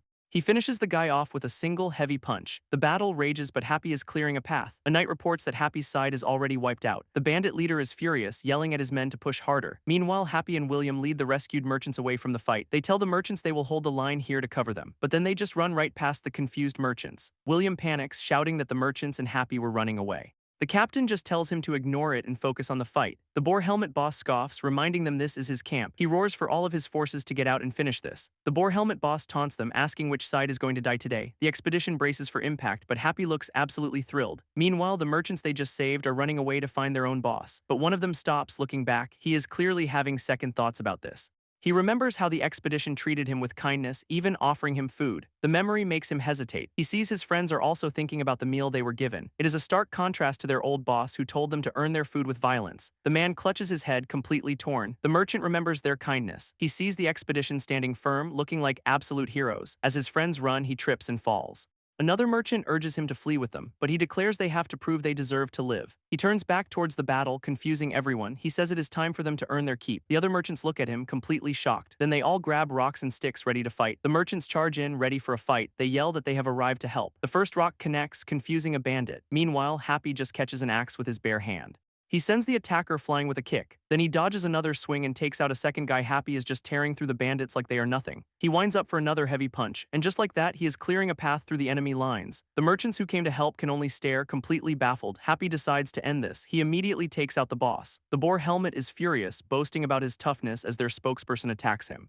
But then he just surrenders. In an instant, the entire bandit army is defeated. The merchants are just speechless. The captain realizes all the stories about Happy were actually true. He admits they almost retreated, but they had no choice but to trust Happy's words. Happy had promised to take them all down, telling them to just catch the stragglers. The merchants they saved are back, asking how they managed to win. Winnie is just confused since she thought they were running away. They admit they came back to help but did not actually expect a victory. The merchant leader confesses he lied about knowing the camp's location out of fear. As he begs for mercy, a knight reports their wagon is wrecked and the horses are gone. The captain just grimly accepts the bad news. Their bandit guide suggests they just loot the camp for supplies. The knights are not exactly thrilled with that idea. They survey the damage to their supplies and transport. The captain orders them to let the horses go and destroy all the bandits' weapons. William feels a bit too into character, admitting this whole bandit disguise feels way too real. The captain justifies taking the loot since it is kingdom property anyway. A knight named Hermod is confident they will be fine with Happy on their side. The merchants and knights start calling Hermod their new leader, offering to pull the wagon. So the Hermod bandit gang is born, much to the real captain's confusion. Their new crew sets off down the road. The next day, someone comes looking for the defeated bandits. A much tougher-looking boss asks his men who managed to beat them. The defeated bandit reports they were taken out by a brand new crew. The new boss asks about this new crew. He demands to know their gang's name. His men shake the defeated bandit for answers. The poor guy is still traumatized by the fight. One of the merchants they saved proudly announces they are the Hermod bandit gang. The boss mishears this as Helmer, wondering if it means demons from hell. The merchant just rolls with it, but the boss is not buying their story. He brushes that aside, focusing on what really matters. He asks if this new crew really took all their loot. Hearing how easily his men were defeated, the boss snaps. The bandit boss boasts that no one in the world is stronger than him. He decides to hunt the new crew down and take back all the loot. Meanwhile, the expedition finally reaches the kingdom's outer outpost. A guard on the wall spots them, yelling that a bandit group is approaching. The captain cannot believe bandits would be dumb enough to attack them here. He looks over the wall to see what the commotion is about, and sure enough, the Hermod gang looks exactly like a real bandit crew. The captain immediately orders his men to shoot the bandits on sight, but just as they are about to fire, he suddenly tells them to wait. He has spotted another group behind them and seems to recognize someone. The outpost captain recognizes the infamous Iron Fang bandit boss, wondering why he is here. He is completely baffled by the situation unfolding outside his gates. The defeated bandits are reporting to Iron Fang about the Helmer gang. They explain their entire crew was wiped out by just a single person. One of them starts to panic just remembering it, but the boss shuts him down, saying he already knows. He sees they are heading for the kingdom and declares that cannot happen. Back at the gate, the Iron Fang gang rides up behind the expedition. Their leader smirks, saying he almost missed them. The expedition's captain grimly notes that the bandits caught up after all. Iron Fang's men seem to recognize the captain. The boss asks if they are the couple he saw camping. He then realizes they must be the Helmer gang. He is also furious the merchants he sent seemingly joined them. But the merchants quickly explain they were kidnapped. The captain points to the outpost, asking if he really wants a fight here. He then completely drops the bandit disguise, shouting they are a knight order from an allied kingdom demanding entry. Iron Fang is confused as the guards on the wall stay silent. The group wonders why the outpost is not responding at all. The outpost captain is not buying their story at all, asking why knights are carrying loot and how they survived the forest. The expedition's captain insists it is just a disguise, but the guard on the wall just pretends he cannot hear them. He says if they are real knights, they should prove it by beating the bandits. He tells them to kill everyone first and then they will talk. One of his own men worries this could cause a huge problem, but the captain just threatens him for questioning orders. Iron Fang's man explains this outpost is a dumping ground for useless soldiers. The outpost captain overhears this and completely loses it. Iron Fang is done talking and demands they return his property. He starts with his first demand. He wants the merchants back, calling them his dwarf brats. The merchants panic, telling the knights to run because their boss is a monster. But the captain just ignores them and orders his men to form ranks. He is not backing down from this fight. The captain flashes back to their long journey. Remembering all the impossible battles they fought while outnumbered, they have been through endless marches and sleepless nights on watch. There is just one more standoff in a long line of them. They have been pushed past exhaustion and lack of sleep. The entire expedition's stamina has completely hit rock bottom. Even Happy, who fought the most, is on the verge of collapse. One of the merchants asks the captain why they are not running. The captain replies that they have nowhere left to retreat to. He explains that his knights do not fight for land or treasure, but for the people they are sworn to protect. He then proposes a leader's duel to settle things peacefully. But Iron Fang just scoffs at the idea of a fair fight. He reveals he planned to kill every single one of them himself. Iron Fang immediately attacks with a massive swing. He gloats that he is going to kill every last one of them. His first strike connects with one of the merchants. The boss is just furious they almost cost him his loot. The captain barely manages to block the next attack. Another merchant turns around, confused by the sound. He finds his friend bleeding out on the ground. He rushes over, desperately trying to stop the bleeding. The wounded man just stares up, completely dazed. He says this must be punishment for all their past crimes. The merchant desperately tries to save his fallen friend. The dying man says his brother always fought to protect them, insisting he was never a real bandit but was actually their knight. The merchant can only watch as his friend passes away. He holds the body, completely stunned by the loss. But then he snaps, his eyes glowing red as he roars for a real fight. Meanwhile, the captain is barely blocking Iron Fang, who is loving this. Iron Fang is suddenly confused by an unexpected attack. The enraged merchant just blindsided the captain from behind. The enraged merchant attacks the outpost captain, leaving Iron Fang completely baffled by the betrayal. He lands a heavy blow on the captain's head as Iron Fang uses the chaos to attack again, but one of the expedition's knights blocks the hit, barely managing to hold his ground against the force. The outpost captain is left on the ground, taken out. The merchant is still screaming, completely lost in his rage. The rest of the expedition can only watch the madness unfold. Even the guards on the wall are frozen, stunned by the scene.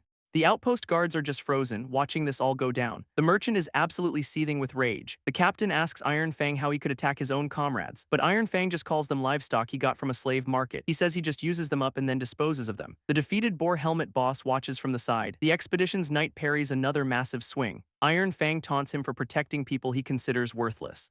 The knight just holds his shield, refusing to back down. Iron Fang screams for him to just die already and attacks again. William watches the duel, noticing something strange. He realizes Iron Fang's men have not moved an inch. He wonders if it is blind loyalty or just confidence in their boss. If so, this whole fight could end just by taking down the leader. He questions if their knight, Hermod, was aiming for that from the start. But everyone's exhausted, so he doubts Hermod actually has a chance to win. That reminds him of the captain telling him to be a shield. In a flashback to the night before, the captain had pulled him aside. He told William that he learned to fight from Happy using only offensive techniques, but that style does not suit him yet since he lacks the necessary stamina and strength. The captain tells him he cannot just gamble with his life on every move. He orders William to become a shield. A shield is not for gambling, but for creating a strategy to win for certain. It is about protecting his body and conserving his stamina. Back in the present, Hermod perfectly blocks Iron Fang's attack. The bandit boss is completely stunned by the solid defense. As the captain's advice echoes, William watches the fight unfold. Hermod immediately counters, landing a solid stab on Iron Fang. The outpost guards are shocked that the hit actually landed. They all crowd the wall, wondering what is happening to their captain. The guards admit Hermod is definitely a knight. William watches the scene, confused. He notices Iron Fang's men are not moving, and then it starts to click. They must have heard the stories about Happy's overwhelming strength, so their stillness is not loyalty, it is pure fear. The thought of Happy has them completely paralyzed. Hermod steps back, saying his part is done since this was Happy's plan to just take out the leader. Iron Fang hits the ground, defeated, and just like that, the boss is down. Happy stands over the body, saying this was a boss-only fight. Iron Fang lies on the ground, completely defeated. With the duel over, Happy just walks away, but the enraged merchant is not finished yet. His eyes glow as he promises to kill everyone. The guards on the wall recognize this, calling him a monster. They explain his reputation comes from this terrifying madness.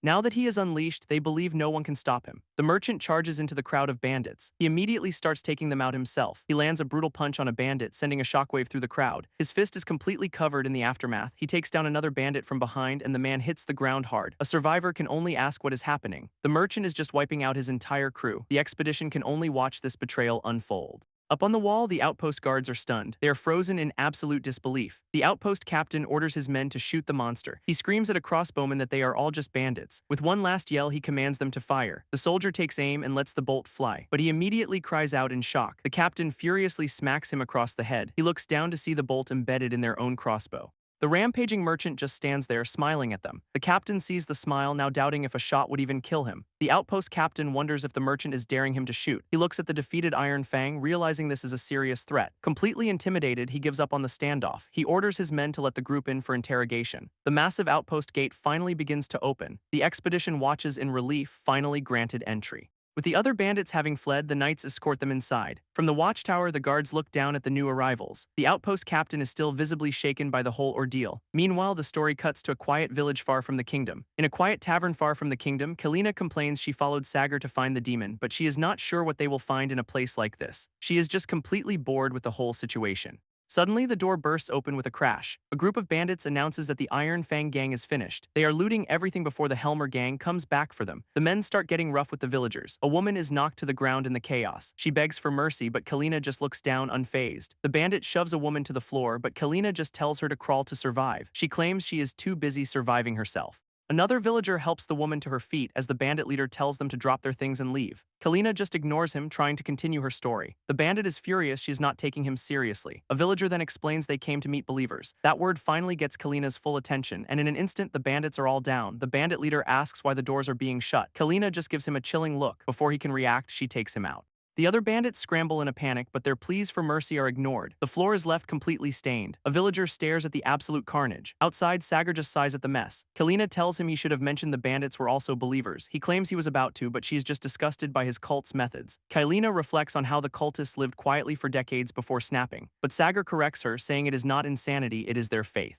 She scoffs at the idea, claiming that kind of belief fades with time. Kalina is more curious why they'd break a long peace for this. Sagar admits he does not know since the cult existed before he was born. Even his father, a first-generation member, hid the cult's true identity. The knowledge he inherited did not explain their faith, leaving only one option. They have to confront the demon, the very origin of their cult. So their plan is to track down believers one by one for information.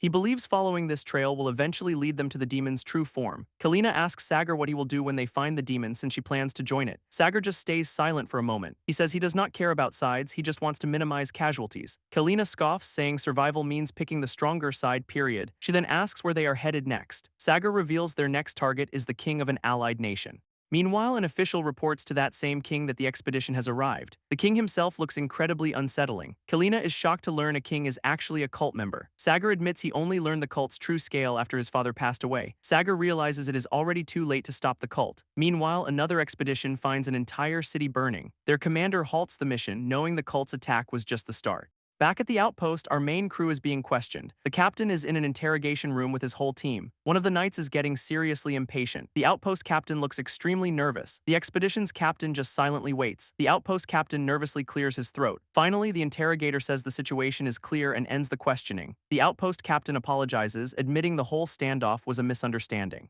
He promises to clear their name and offers them baths before they meet the king. But first, he says castle regulations require them to hand over their weapons. Their gear is taken and stored away by the guards. The expedition is then escorted through the outpost grounds. From a high window, the unsettling king watches their approach. A guard leads them inside, saying an audience is waiting after they have cleaned up. They are shown into a room prepared for them.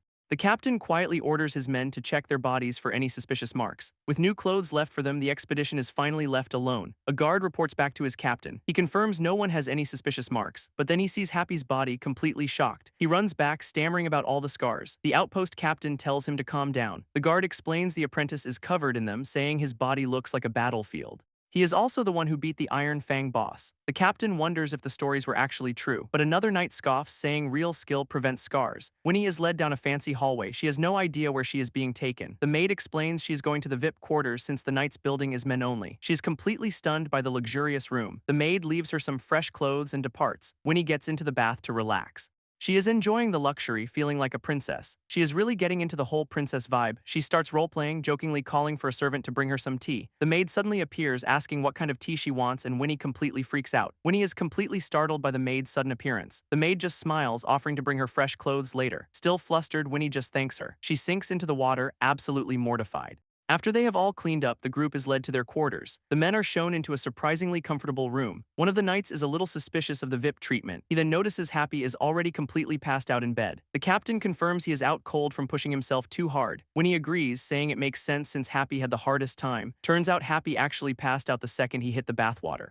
In a flashback, the knight bathing with him notes how rough he had it, but then he notices Happy has gone completely still. The kid just sank, totally unconscious. When he remembers this happening before since he always pushes himself too hard, she explains that once he is out like this, nothing can wake him up. Still, she is just relieved that their long journey is finally over. With the captain meeting the king, she thinks everything is working out, but the room suddenly goes dead silent. Even their bandit guide looks deeply unsettled by the situation. The surviving merchant thanks the group and says he is leaving. He explains that he needs to go bury his brother, but one of the knights flatly tells him no. He orders the merchant to wait until after their audience with the king. When the man tries to leave anyway, the knight shoves him back. William is furious, demanding to know what he is doing. The knight just grips the hilt of his sword as the others watch in complete shock. He says they will show courtesy to allies but not to bandits. Letting him in was already unreasonable and demanding more is unacceptable. The knight tells the merchant they will prepare the body later, when he just watches the tense standoff. Completely intimidated, the merchant apologizes for causing trouble. He promises to sit quietly and wait. The guard seems satisfied with his compliance. He then turns and leaves the room, posting himself as a guard right outside their door. As night falls over the outpost, the rest of the crew waits in a heavy silence. One of their own knights peeks in, asking about the captain's audience. The knight says the captain's audience probably will not be ending today. He claims the discussion is taking longer than expected, telling them to rest. William does not seem to buy it for a second. 3 hours later, deep into the night, William suddenly snaps awake. He sits up abruptly, sensing trouble. He looks around the room, only to find it completely empty. Realizing everyone is gone, he starts to panic. He opens the door and asks the guard where everyone went. The guard just stares blankly as William asks where everyone went. William tries to step past him to look around, but the guard immediately blocks his path. He says the order is to wait in the room until the audience ends. William looks back, completely baffled by the situation. He asks if the guard saw anything happen while he was on watch.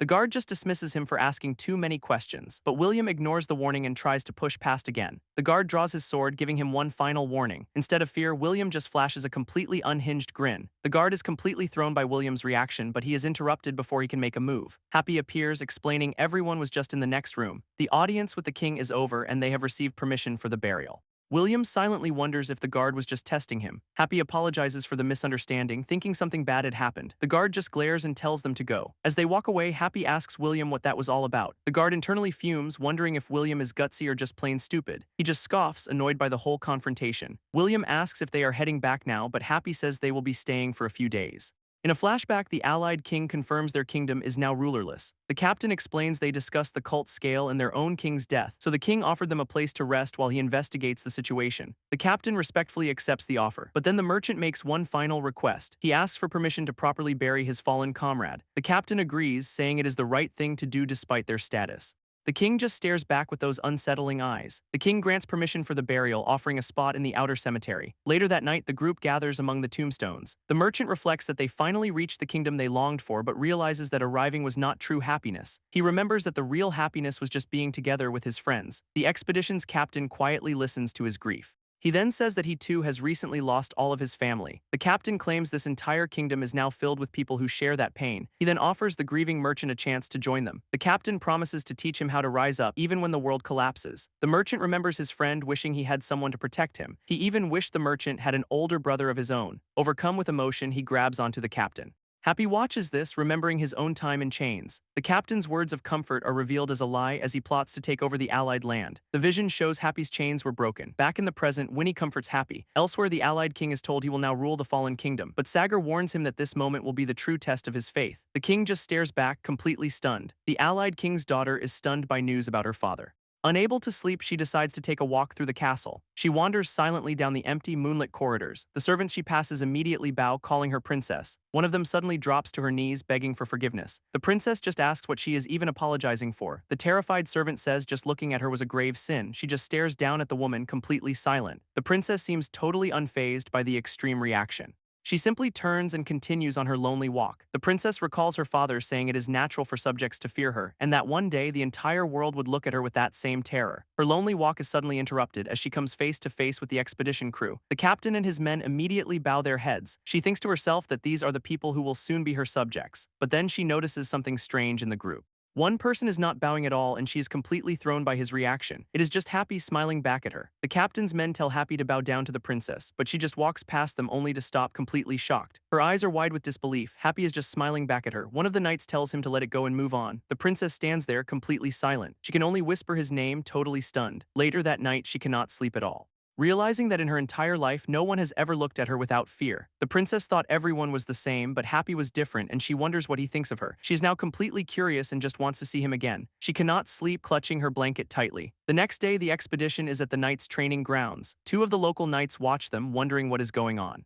Happy explains they got permission to train and see it as a good opportunity. One of the knights notes they are going all out. He then smugly adds that it will not matter since they will become a vassal state anyway. His companion seems completely confused by that comment. The local knight smugly suggests they all spar for training. One of the expedition members nervously tries to decline, but they are interrupted by a guard yelling for everyone to get in position. He announces the princess is observing, sending the local knights into a panic. The entire training ground immediately drops to their knees and bows. The expedition crew tries to get Happy to quickly bow down with them. From her balcony, the princess scans the sea of kneeling soldiers. Her eyes suddenly lock onto something. Completely shocked, she whispers that she has found him. And of course it is Happy, the only one standing and smiling back at her. The mood on the training ground suddenly gets serious. A local knight orders everyone to gear up for real combat. Even the allied kingdom's captain makes an appearance. One of the local knights is not thrilled about the sudden intensity. The expedition's captain is also there, fully armed for the occasion. One of his men asks what all the commotion is about. The princess wants to see their military strength, so she is ordered a full-on combat sparring match.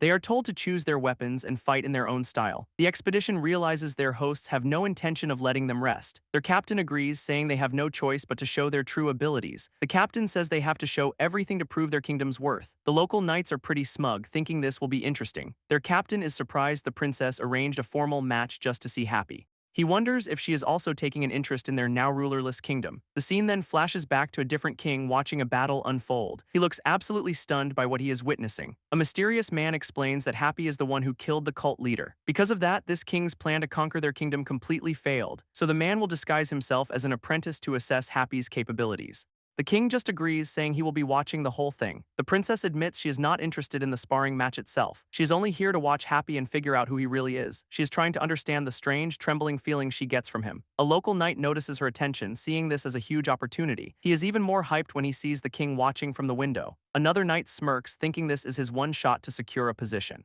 With that, the sparring schedule is announced, starting with a commander duel. The second match is set for the senior knights from both sides, and the third match will be a duel between the regular knights. After that, there will be apprentice matches, and Happy asks if he is fighting too. The mysterious apprentice tells Happy their matches will be informal, which makes the princess look down in confusion. She is staring right at the guy, wondering why her secret escort knight is disguised as an apprentice. An official raises a flag and announces the sparring matches will now begin. The first duel is called a battle between the two captains. Both men step into the arena ready to fight. The allied kingdom's captain vows to go all out for the princess. He slams his weapon down, kicking off the match. The expedition captain vows to fight sincerely to prove their worth. Happy just smiles while the rest of his crew looks on nervously. The allied kingdom's knights watch with serious expressions. An official gives the signal and the duel begins. The allied captain immediately swings his massive halberd. Our captain dodges the huge, sweeping attack. He realizes the halberd gives his opponent incredible range. His only chance is to somehow close the distance. He raises his shield, planning to exploit an opening, but the halberd comes crashing right down on him. The captain is stunned by the sheer force of the blow, his shield barely holding against the heavy impact. The allied captain just keeps up the relentless assault, pushing our guy back across the training ground. Another powerful overhead strike comes crashing down, and he can only brace for what is coming next. But then the allied captain's eyes start glowing green. William sees this from the sidelines, completely shocked. The halberd smashes through his guard, sending him flying.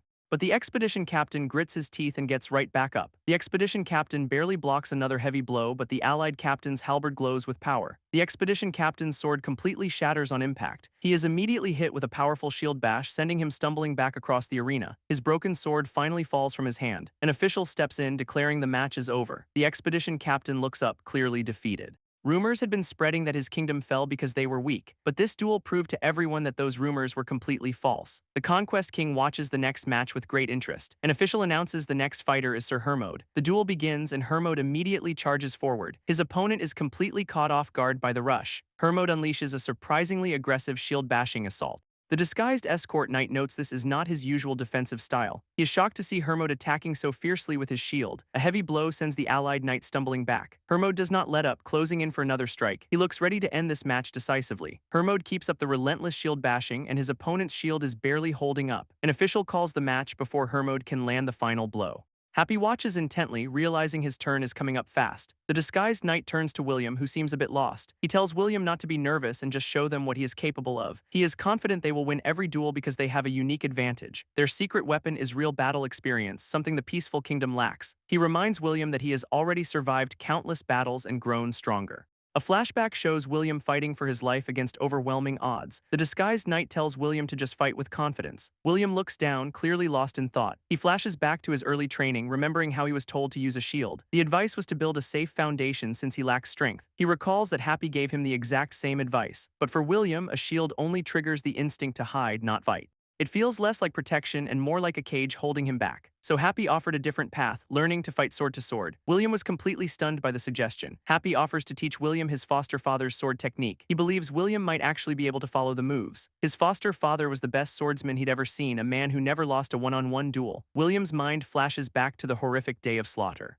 For 2 weeks, he did nothing but bury the dead, but every night he trained relentlessly with Happy. After that, he was ready to join the expedition team. They fought through bandits for a week, getting real combat experience. Now it is his turn to prove he has become true battle strength. The local knight realizes he underestimated them and needs to get serious. He has never lost a sword duel and readies his perfect stance, but William mirrors his stance perfectly. The knight is completely thrown off. He realizes it is the exact same stance. Even the expedition crew notes how perfectly they match. The captain watches the duel intently. With no other variables, this is now a pure contest of skill. The local knight decides to see who is truly stronger. They both swing at the exact same time. Their swords meet in a perfect lock. William immediately spins into another attack, but they just keep trading perfectly matched blows.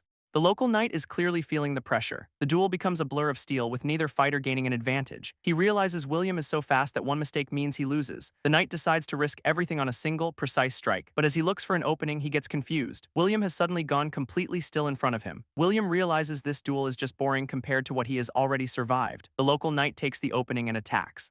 But William just ducks under the swing. His opponent is completely baffled by this. He goes for a desperate final thrust, but William is more than ready for it. He spins into a powerful counterattack, completely shattering the knight's guard. The official calls the match, giving the expedition another decisive victory. Their captain silently approaches William. The captain notes that William now has that same heroic quality he saw in Happy. He is stunned that William has already reached this level of skill. The disguised knight tells Happy that he is up next for the apprentice match. Meanwhile, the local knight William just beat is absolutely fuming. He cannot believe their entire knight order lost without landing a single hit. He nervously glances up at the royal balcony where the princess is sitting there trembling. The knight realizes this is bad, sensing her overwhelming shame and anger. The princess is completely mortified by her knight's performance, but Happy just smiles, ready for his turn in the arena. The princess is absolutely losing it, wondering how anyone can possibly make a face like that. The knight William beat grabs the apprentice, yelling at him to win. He desperately tells him he has got to win no matter what, but the apprentice coldly tells him to stay quiet since he already lost. The local knight is completely stunned by the disrespect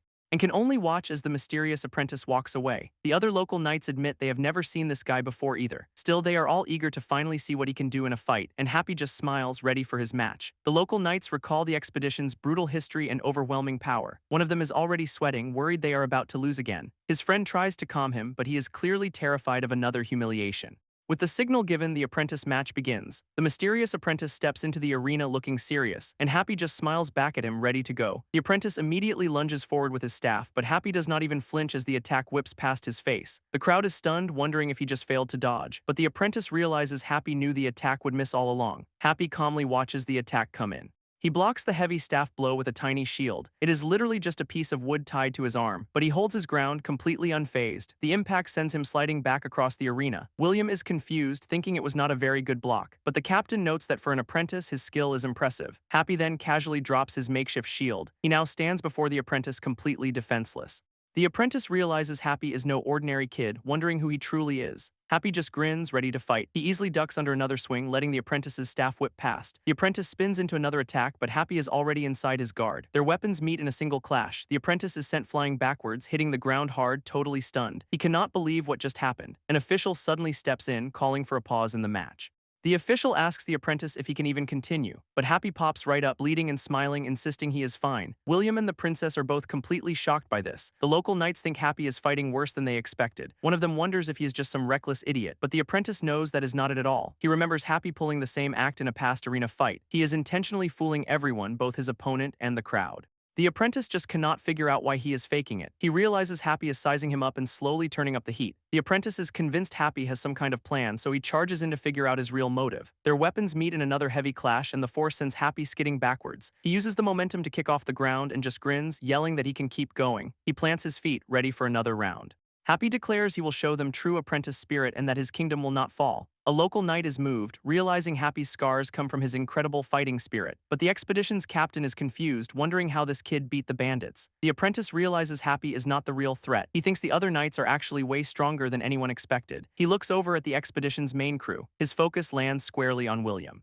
He knows that sword style is not from any knight order. William is fundamentally different. The Conquest King wonders if his intel was wrong. He recalls the cult's report that William single-handedly wiped out a rebel group. He also remembers the intel suggesting William and the captain killed the cult leader. The apprentice decides he needs to be sure. Meanwhile, one of the expedition knights says this has gone way beyond a simple spar. The apprentice puts his full weight into the attack.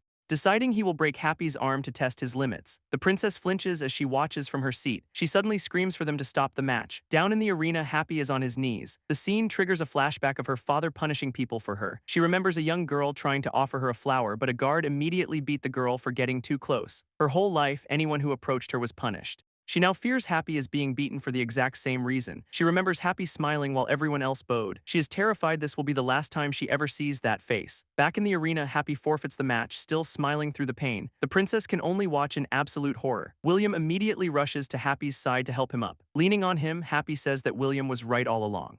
Later, Happy admits he thinks this allied kingdom wants to see them fall. He points out that the allied nation knew bandits surrounded their kingdom, but they just sat back and did absolutely nothing to help. Now they are being watched constantly with no real promise of aid. William tells Happy he has had his doubts for a while and now he is certain the duel was just a test of his true strength. He asks Happy if he is sure and Happy agrees, saying they already seem to know everything about him. Elsewhere, the Conquest King realizes the expedition walked right into a death trap. Back in the present, William senses something is off. The princess suddenly gasps in horror as an attendant announces Happy will be punished and taken for treatment. The expedition's captain just accepts the order, but Happy tells William to warn the others and investigate this properly. William watches helplessly as Happy is taken away. The disguised knight reports back to the Conquest King, who says he has seen enough to know their main battle strength. He declares they have walked into a trap and he will break them completely. Meanwhile, the scene cuts to a busy market somewhere else. A woman asks her companion how much more he is buying. He complains that it is heavy, but she just tells him to hang on. He is confused why they are buying fancy brooches and embroidery. She insists they should buy souvenirs since they traveled so far. Her friend just stares back, completely baffled by this.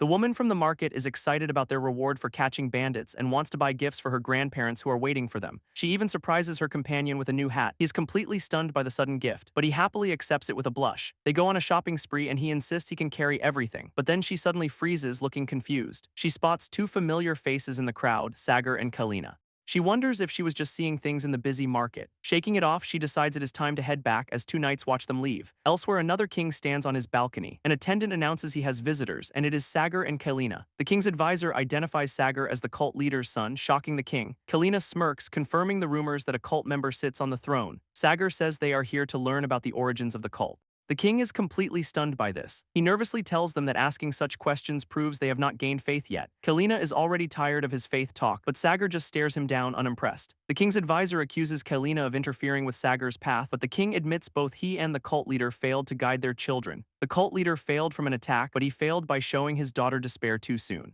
Kalina is completely lost by that statement. He explains their initiation is to witness despair and stain your hands with blood. Only then do you hear the whispers of their God granting you perfect faith. He made her watch her mother's death to give her that faith, but she just erased the memory. The trauma was so intense it completely broke her. He says that by forgetting despair, she lost the path, which is why he failed. Kalina has heard enough, calling the entire story disgusting. Kalina questions the king, asking if the cult's unity really comes from planting demons through despair. She is not buying it for a second. The king's advisor notes that despite all her fighting, Kalina has not truly felt despair yet. He says she is still looking for hope in the world. He warns that as she learns more about him, her hope will slowly be destroyed. For her, that is the fastest way to finally break and fall into true despair. The king decides to give them more information. He explains the cult started in the war when people sold their souls to a demon out of despair. Kalina is not worried, thinking she is not the type to fall into despair anyway, so they follow him through the castle. Later, inside the Allied Kingdom's castle, a woman reports to the princess. She announces that the treatment is finally finished. The princess dismisses the attendant and her guards. She then orders her personal guards to wait outside.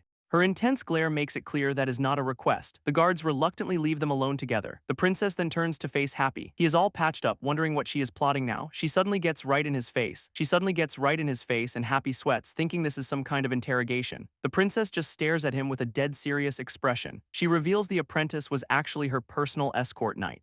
Happy realizes he was right to be suspicious all along. The princess then backs away slightly, admitting her father was trying to punish him and she is sorry. But Happy just gives her a massive, cheerful smile, saying it is fine. His response completely short-circuits her brain, so she just grabs him by the collar, totally bewildered. She suddenly scrapes her chair across the floor and pulls the stunned Happy into a hug. He is completely caught off guard by the gesture. The princess looks genuinely distressed and continues her apology, saying she is sorry for him getting hurt in the match, but Happy just cheerfully says that is okay too. His easy forgiveness only seems to confuse her more. She grabs his face, asking if he is really okay with all this. He just says yep as she squishes his face into a smile. She asks if he'd still be okay even if she killed him, and he just gives her a big cheerful yep.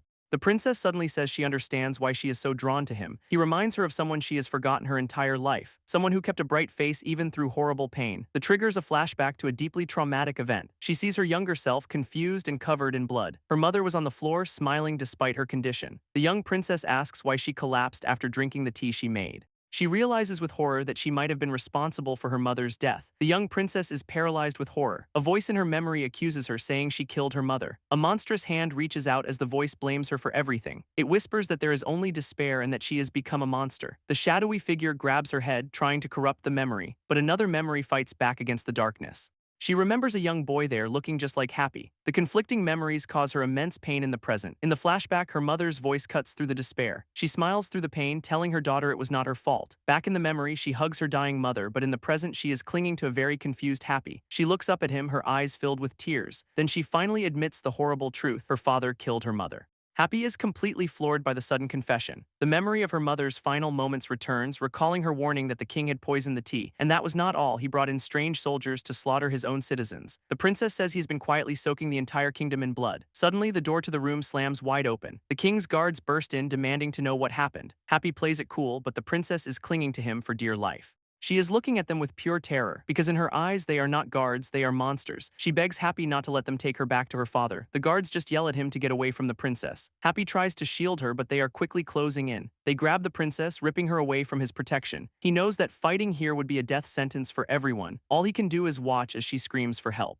A memory begins with a baby falling into darkness, only to be caught by a powerful man. The man believed that even in despair, someone would always be there to save you. He told a young Happy that one day he'd be able to save people too. No, he corrected himself. Happy would be the one to save the entire world. In the brutal arena, many heroes passed on their skills before they died. One of them, a scarred old woman, promised to teach him everything she knew, even how to defeat her.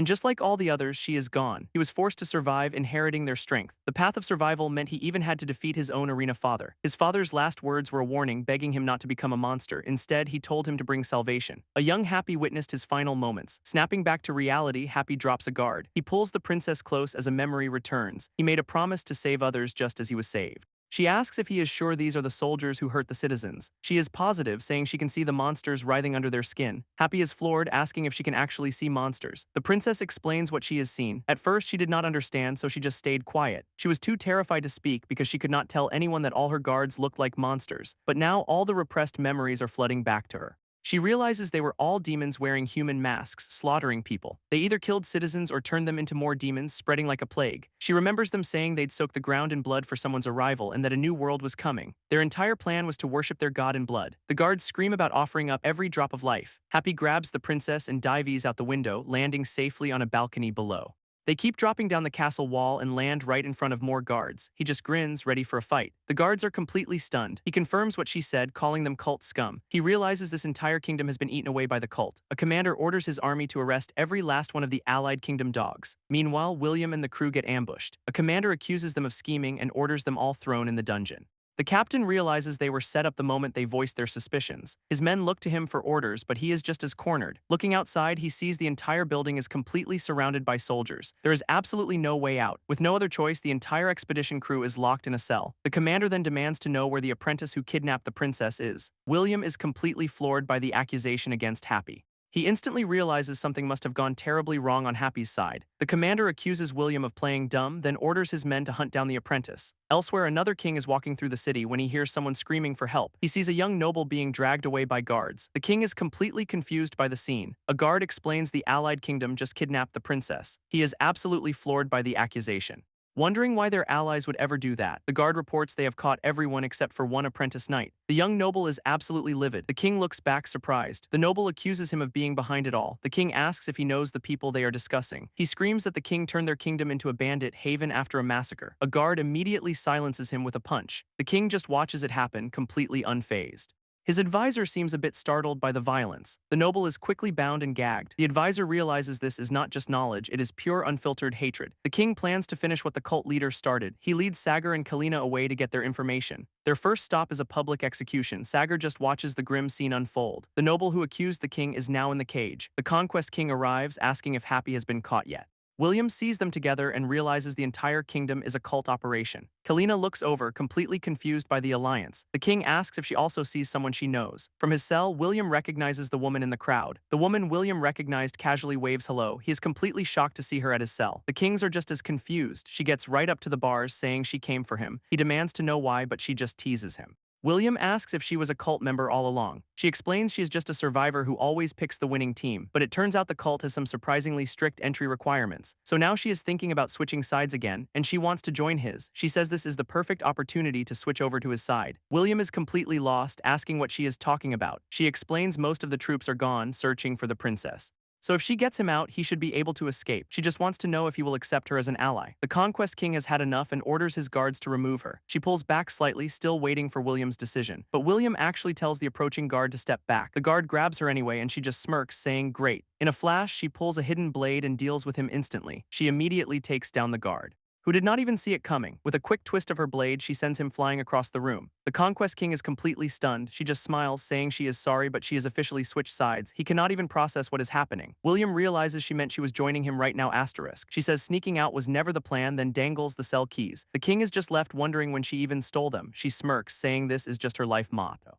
She always maps out an escape route first, and if she happens to see a key, she just takes it. Her expression hardens for the fight. She quickly unlocks the cell door. William and the others walk out now free. The Conquest King loses it, ordering his men to kill them all. The guards immediately charge the small group, but her eyes just glow, ready for this. She instantly cuts down the first soldier. She is a whirlwind of blades, dropping another guard. And another one falls before she even lands. In seconds, she has cleared the entire room. She tells the newly freed crew to arm themselves. Then she makes a beeline for the Conquest King, but his advisor intercepts her with a parry. Their blades meet in a fierce clash. He asks why she'd make such a stupid choice against their powerful cult. He insists the only natural response to their power is despair. But she just grins, saying she is not built to feel despair, damn it.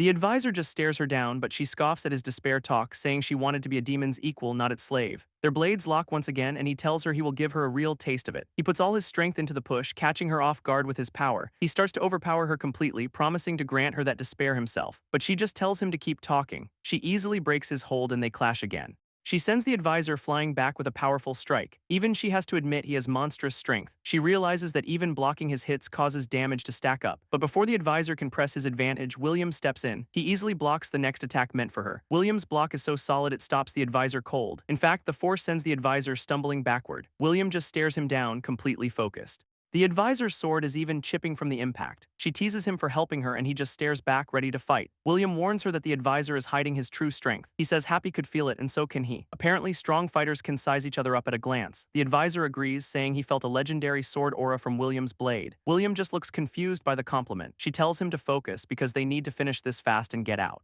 Meanwhile, the Conquest King is sweating bullets. He suddenly screams that he will not allow this. As he panics, the fight finally kicks off. The freed expedition members immediately start taking down the guards. Kalina cannot believe what she is seeing. As the fight continues, the young noble tries to break out of his cell. The Cult King is completely stunned by the turn of events. Sagar, however, just watches the chaos unfold. The king nervously asks if Sagar is planning on siding with the prisoners, but Sagar just tells him to stay quiet and watch. The king says this is what happens to those who lack true faith. Meanwhile, the expedition captain is cutting through the guards, but he is shocked by how they are fighting back, realizing these cult soldiers have absolutely no fear of death. The advisor tests William with a quick strike, but William easily parries the first attack.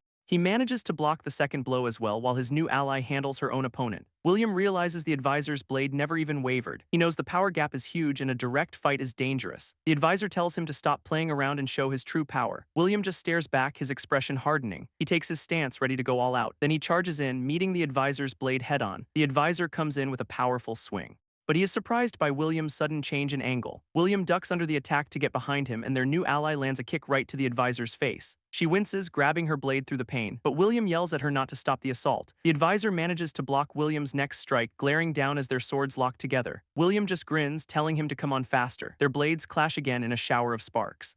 William pushes back against the advisor's blade. The advisor is stunned, wondering how he is losing in raw strength. Even William seems surprised by his own power. From his cell, Sagar recognizes the sword's style immediately. It triggers a memory of their arena father explaining the technique. He taught them it is not just blocking, but reading and redirecting an opponent's power. It is a special style that lets you surpass someone even stronger than you.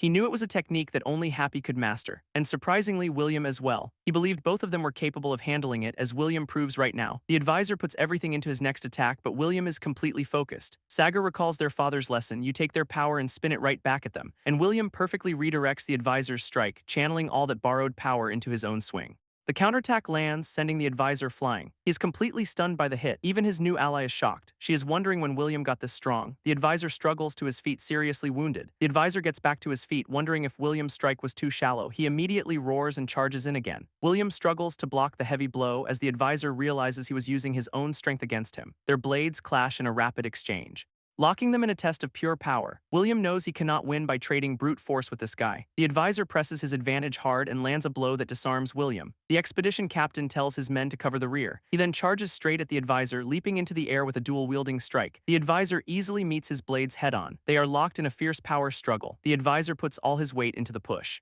creating a shockwave from the sheer force. The captain is completely overpowered and sent flying. Before he can even recover, the advisor is on him and the captain can barely block the follow-up strike. The captain can barely hold against the advisor's push, but he manages to twist away, immediately finding himself on the defensive again. William checks on his new ally while the captain buys them time. She warns him they are out of time before the main troops get back. The captain glances back at the escapees near the open cage. He tells them the exit is open and to get out while he holds the line. She points out that he does not even know their escape route. He screams that someone has to survive to warn their kingdom. It is the only way to save more people, and he charges back into the fray. The captain and the advisor trade furious blows, and he screams at his men to hurry up and escape. But the young noble is frozen, feeling like a coward. Sagar grabs him by the hair, calling him pathetic for hesitating. The cult king just watches the chaos, completely stunned. Back in the fight, the captain is holding his own. Their swords meet in a fierce deadlock. The advisor mocks him, asking if he is trying to be a martyr. The hit's a nerve as the captain wonders what he has become. He is enraged that his men worry for him and this trash thinks he can win. The captain stares down the advisor, declaring his authority. He says the advisor is not even worthy of speaking his name. The advisor attacks, but the captain easily parries the blow. He seems a little surprised by the captain's resolve, but the captain just stands his ground, completely unflinching. Unfortunately, that is when the main troops finally return. He is now completely surrounded by enemy soldiers. The Conquest King screams at them for being late and orders them to attack. The captain just gives a confident smirk, saying they can try to take him down, but his kingdom will endure. The captain holds the line against the entire army. Nearby, Sagar tells Kalina to hide while he saves the others. She warns him that the royal guards are as strong as the advisor. Kalina insists they are on a completely different level from regular soldiers. She is absolutely certain that he cannot possibly defeat them, but Sagar just stands up, ignoring her warning completely. She grabs him, begging him not to go because he will die. He just calmly removes her hand from his arm, then he gives her a quick flick on the forehead to get her to focus. Right on cue, the guards spot him and give the order to capture him. Kalina peeks out, recognizing the soldiers. She realizes it is the 4th Royal Guard and the executioner. Before they can act, Sagar snatches a spear mid-flight. He immediately throws it back, taking down the guard. Then he just grins and charges into the fight. He drops another soldier with a single punch. The remaining guards all turn their attention to him. Sagar grabs a chain and prepares for the next wave. He easily clears out the charging soldiers. The survivors are terrified, screaming for backup and demanding to know who he is. Kalina suddenly yells that these are not her father's men. A guard captain is stunned, asking if she was kidnapped. She and Sagar stand together, facing the soldiers. Kalina clarifies that she actually walked out on her own. She reveals their entire kingdom has been deceived this whole time. Then she drops the bombshell: her father killed her mother. She's been forced to live as his puppet ever since. The captain is completely floored by the confession. Kalina explains all the new royal guards are actually spies, and because of that she declares it is time for a rebellion. The guards are completely silent as Kalina gives them a choice: join her rebellion or leave now. She remembers her father's philosophy that people only obey out of fear, but she feels she has only ever been a weak puppet controlled her whole life. Overwhelmed with self-doubt, she wonders who would ever follow her. But the captain and all his men kneel, pledging their lives to her cause. He explains that her mother, the queen, told him this day would come. Her final order was for him to become Kalina's sword and protect her. Kalina is completely floored by this. Sagar tells Kalina it is time to go, declaring their new mission is to gather allies and push forward. He asks her to identify friend from foe as the captain orders his men to regroup. Just then, another squad arrives, led by a man claiming they have caught the kidnapper. Kalina just stares at the newcomers, her eyes wide. Her vision kicks in, revealing them as more demons in disguise. She quickly whispers a warning to Sagar about what she sees. Without a word, Sagar instantly takes down one of the loyal guards. The other soldiers are completely stunned by the sudden attack, but their captain just roars for more blood and leads the charge himself. The loyal guards immediately start fighting the demon soldiers. Their captain is confused, wondering how they are telling them apart. Sagar just grins, clearly enjoying the fight. The demon captain realizes one of the soldiers is not possessed. He stares in silence, putting the pieces together. Kalina tells her men to explain the situation and recruit the real soldiers. The demon captain realizes with horror that the princess knows everything. His demonic side takes over as he decides she must be killed. He immediately lunges forward to attack her, but Sagar easily intercepts the blow, protecting Kalina. Sagar easily blocks the demon captain's lunge, standing firm to protect Kalina. He tells her that her ability to spot the cultists is perfect, and because of that, he now sees a way to win this fight. With a new plan in mind, they take off, racing through the building's corridors. They make a beeline for the main hall. The doors burst open, surprising everyone inside. The two kings are completely baffled by their arrival. Sagar just grins, having finally found William and the others. Sagar is completely stunned by what he sees. The expedition captain has been captured and dragged before the kings. He cannot believe the commander was actually caught. The captain is clearly in a bad way. The conquest king mistakes him for Happy, asking if he was captured. The third king gloats that his monstrous vitality will not save him this time. He orders his soldiers to kill everyone, including the captain. But just then, a mysterious swordsman leaps over the guards. He lands and blocks the pragmatic woman's attack on the king. The king has absolutely no idea what is going on. The new swordsman looks at the captured captain. He grins, saying he is here for a rescue mission. The third king has no idea what is happening. He is shocked to see his own guards pointing their swords at him. Kalina coldly states that everyone here is an enemy. Her father and Sagar are both completely floored. Sagar just stares, trying to process the situation. Even the swordsman seems confused by the sudden betrayal. But Sagar gets a flash of Happy and it all clicks. The swordsman tells the king they have lost and he is leaving with intel on the demon. The swordsman makes a dramatic exit, crashing through a window with the captain. The third king can only watch them escape. Kalina wonders who he was since he did not feel like one of the cultists. Her father completely loses it, demanding to know what is happening. He is just stunned by the betrayal from his own men. He screams at Kalina, asking why she is siding with his enemies. She calmly reveals it is because she knows he sold his soul to a demon. The king is completely floored by her accusation. He stammers, asking what she could possibly know. Kalina reveals that she has finally regained all of her memories. She says her mother told her everything before she passed, including who was responsible. The king is completely floored by the mention of his late wife. Seeing the rebellion, the conquest king orders his men to charge. Her father follows suit, commanding his own soldiers to advance. The hall immediately erupts into a massive brawl between the factions. The king just watches, completely bewildered. Sagar effortlessly cuts through the enemy lines with a grin. William is also back in the fight, easily handling his opponents. The advisor is stunned, realizing William has been hiding his true strength this whole time. The advisor realizes William's been hiding his true strength this whole time, but he is still confident, figuring William's broken arm is a huge disadvantage. Believing he can only use his left, he decides to finish him here. He puts all his power into the push, but William just smiles. He is easily holding him back. The advisor cannot believe he is being stopped by just one hand, then something clicks. He suddenly remembers that William's other arm was the one that was broken. With his dominant arm free, William is absolutely terrifying. He immediately overpowers the advisor, sending him flying across the floor. The advisor is completely stunned by the raw power. He cannot believe William was hiding this much strength. William presses the attack, now using both hands. He winds up for another powerful swing, and the advisor realizes he is using that same redirecting technique. He roars that he will not fall for the same trick again.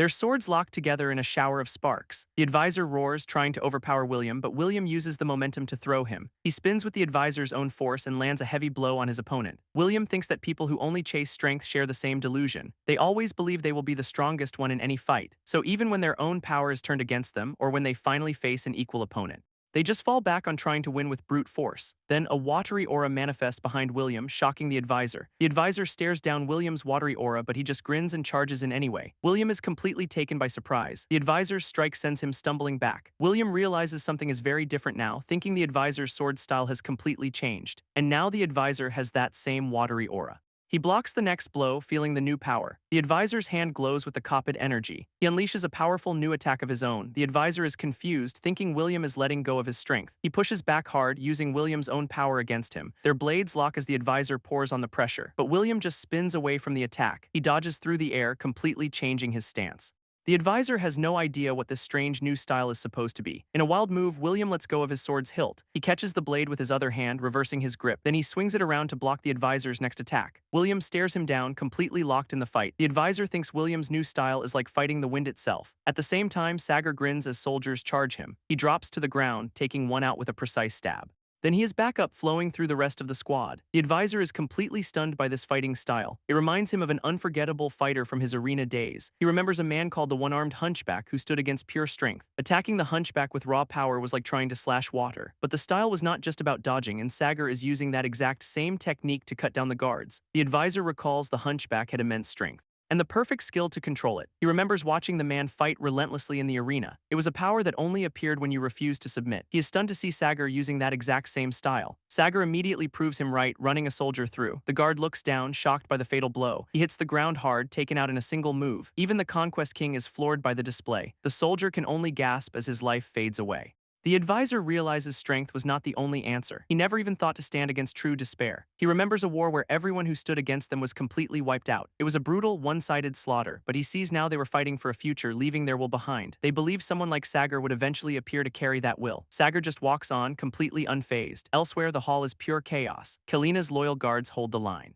Sagar cuts down another soldier. The advisor stares, lost in a memory. He remembers Sagar facing down the third king. Sagar knew the king was plagued by visions of demons. The advisor recalls the queen realizing her husband chose the demon's path. She accused him of slaughtering innocents in the demon's name. The king was driven mad by whispers of its coming descent. Sagar had warned him that he too would eventually serve the demon. Back in the present, the king snaps and grabs a flail. The advisor screams for Happy to get back, recognizing the cult leader's poison. Happy does not even flinch. The king swings his poison flail right at Happy, but Happy just catches the weapon mid-swing. He uses the momentum to slam the king face first. The king immediately starts choking on his own poison. Happy declares he refuses to live a life soaked in the blood of innocence. He stands over the fallen king, surrounded by the carnage. Then he just drops the king's body to the floor. The advisor watches this all unfold in complete shock. He is trembling, clutching his arm in terror. He realizes the feeling overwhelming him is not fear of death but something else entirely. The advisor realizes Happy's presence feels just like the cult leader's. The Conquest King is left trembling on the floor. He wonders if this is how the cult leader met his end. The advisor says this does not change the fact the world will be soaked in blood.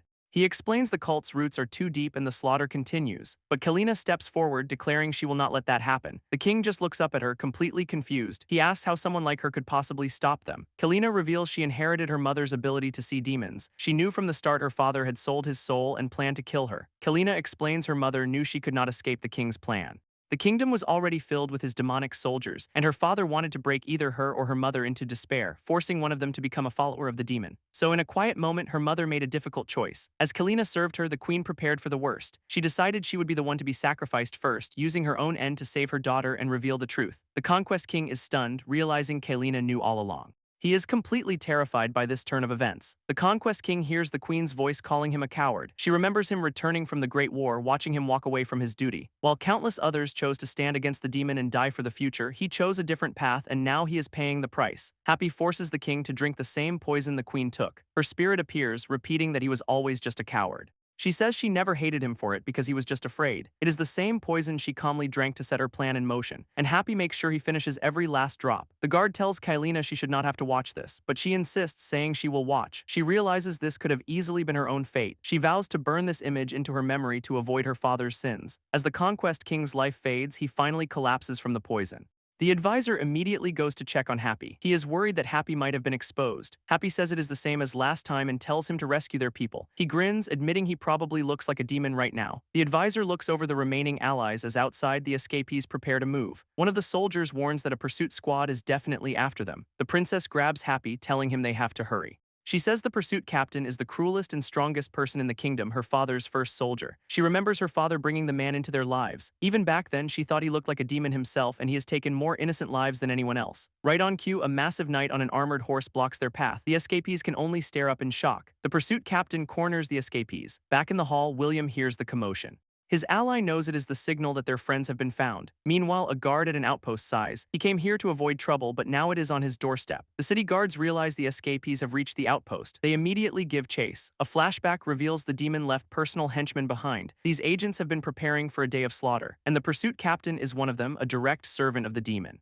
The advisor knows this pursuit captain is the one closest to the demon. As the captain charges in on his horse, he instantly cuts down one of the escapees. Happy is stunned, thinking it is impossible. Another man tries to attack the horse but gets brutally kicked away for his trouble. He is sent flying hard onto the ground. The guy is completely out of the fight. The outpost guards see the chaos and yell to close the gate. A soldier on the wall is just confused how they even escaped the castle. The outpost guard watches the chaos, noting they are now fighting to get out. He admits he has no idea what is going on anymore. Elsewhere, one of William's men thinks about how they have only survived by following orders, but he is worried since they do not know if their captain or Happy made it out. He questions if they could even make it home without any supplies. Finally, he decides to stop hesitating. He tells himself to stop fearing a future that has not even happened yet.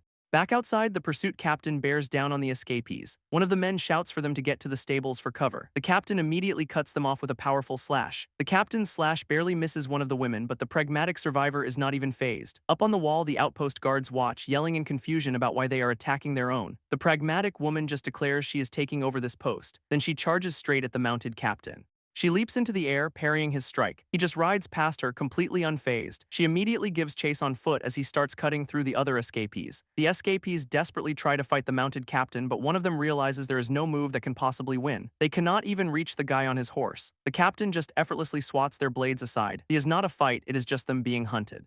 Seeing this, the pragmatic woman makes a break for the outpost wall. A guard up top spots her climbing at an insane speed. The outpost captain yells at his men to stop shooting at her. He orders them to get their weapons ready because she is coming. She lands on the wall with enough force to send a soldier flying. The outpost captain is held at knife point. The pragmatic woman stands over the defeated guards. She says she can tell who is faking fear and who is not. And she can tell this guy is just a genuine coward, which means one very important thing. He is not one of the cultists, so she spares him. Instead, she orders him to open the main gate. As the gate opens, the pursuit captain looks up, but she is already on the wall with a crossbow. She fires a bolt straight into his horse's head. The pursuit captain is completely unfazed by losing his mount. The pragmatic woman notes he did not even twitch. Now on the wall, she wonders how she is supposed to fight that. She cannot believe what kind of monster they are up against. Meanwhile, the advisor is piecing things together from old texts. He finds a map to a forgotten land where the demon sleeps. It explains the demon left his followers behind after the Great War, but a chilling detail reveals he did not only leave followers. The advisor recalls the captain's terrifying presence from before, and how even his war horse was perfectly trained and unflinching. The pragmatic woman is furious that one single rider has them completely cornered. She is completely out of options, feeling like it is the end of the line. Just then, more riders appear looking like enemy reinforcements, but they hear a familiar voice. Someone is calling out for William. It is William himself with Happy riding on his back. Their sudden arrival spooks the pursuit captain's horse.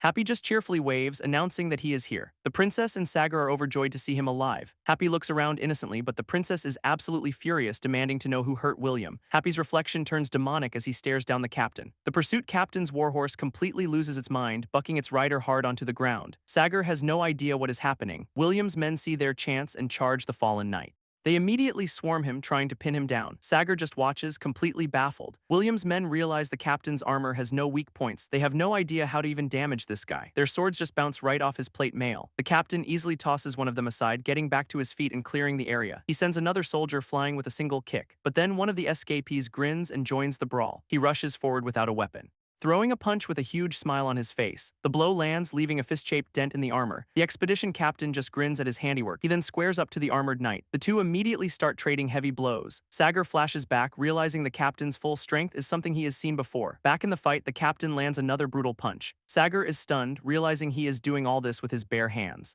But the pursuit captain finally manages to grab his arm. The expedition captain is completely caught off guard. The knight demands to know who he is and how he is imitating their lord's power. As he is held, the captain's eyes begin to glow red. The expedition captain lands a brutal punch, tearing off a piece of the knight's gauntlet. The pursuit captain stumbles back, completely dazed. Everyone else can only watch the two trade blows. The knight demands to know how he managed to pick off only their believers. The princess realizes he must have a secret method for identifying the cultists. But instead of continuing the fight, the pursuit captain suddenly turns and runs. William's men immediately give chase, shouting to catch him. The princess and Sagar rush over to Happy, whose arm is bleeding badly. She tells Sagar to put pressure on the wound before he loses too much blood.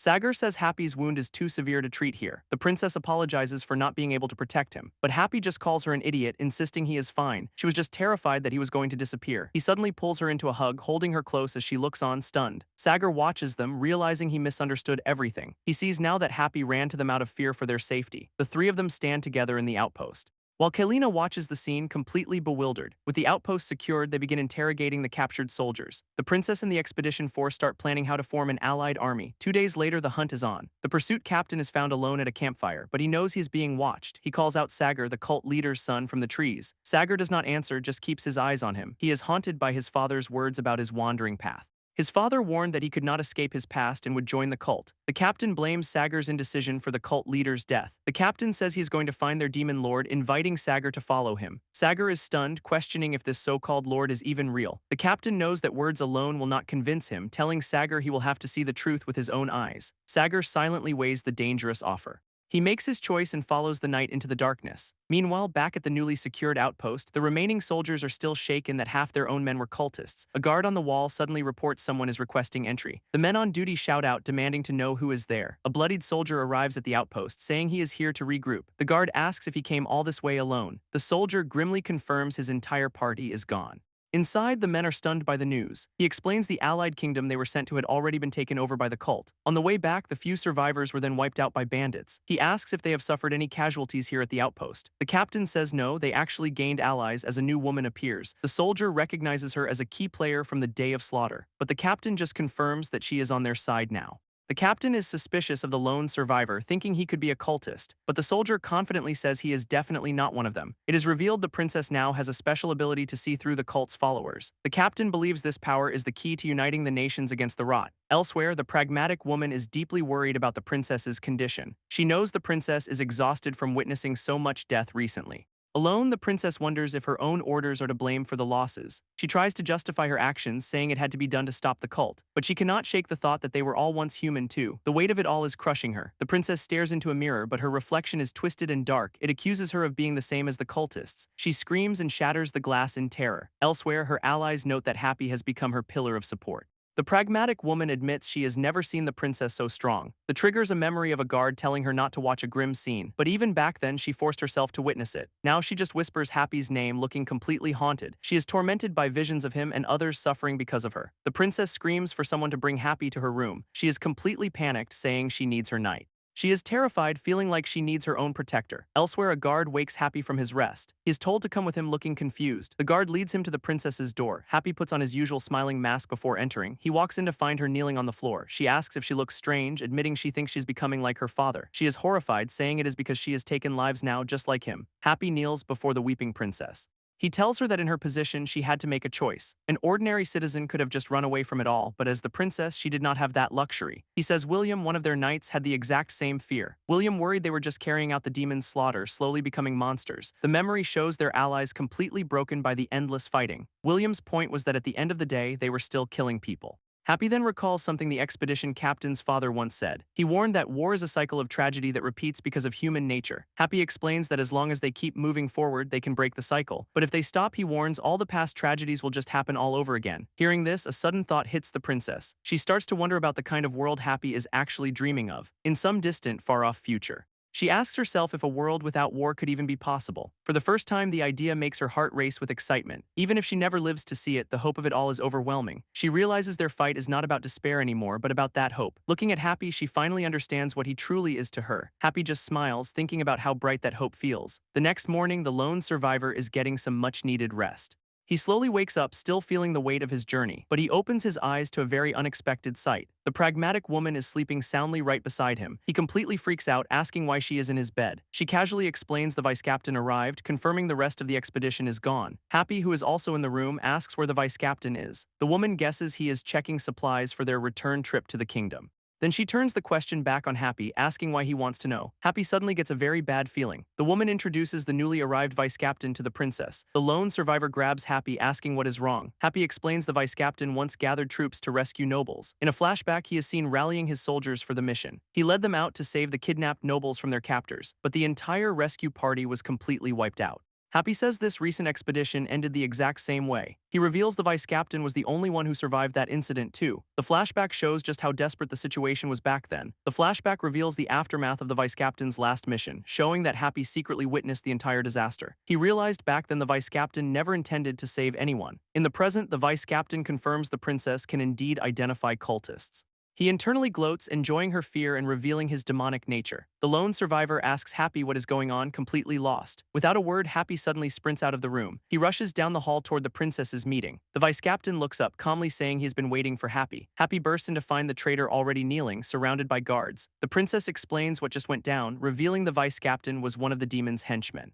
Everyone is completely stunned by this revelation. The vice captain just grins, admitting he has been watching Happy. He says Happy's appearance coincided with their demon lord's disappearance. The triggers a memory of him investigating a strange death scene. He realized the victim's wound was not from a normal stab. The blood was just smeared on the weapon, raising a chilling question. The real weapon was a blackened, demonic hand. His ally could only stare in absolute horror. The vice captain says Happy's power made him certain of his bloodline. He has been watching him, flashing back to a squad on the move. They were hunting an exile clown who was spotted at a farm. In the past, his soldiers cornered a young Happy and a girl, but the vice captain personally stopped his own man's attack. He thought Happy was too human to have inherited the Lord's blood. The young Happy just stood there, injured but defiant. But his suspicions were confirmed by a letter from a man named Lucas Tian. In the present, the expedition captain confirms that letter was found on a body. The vice captain reveals his conclusion: Happy is the child their lord cast aside. The vice captain declares Happy is the child of the cult's god. The expedition captain and his ally are completely stunned. The princess jumps to his defense, insisting he is on their side. Happy just stands there, smiling without a word.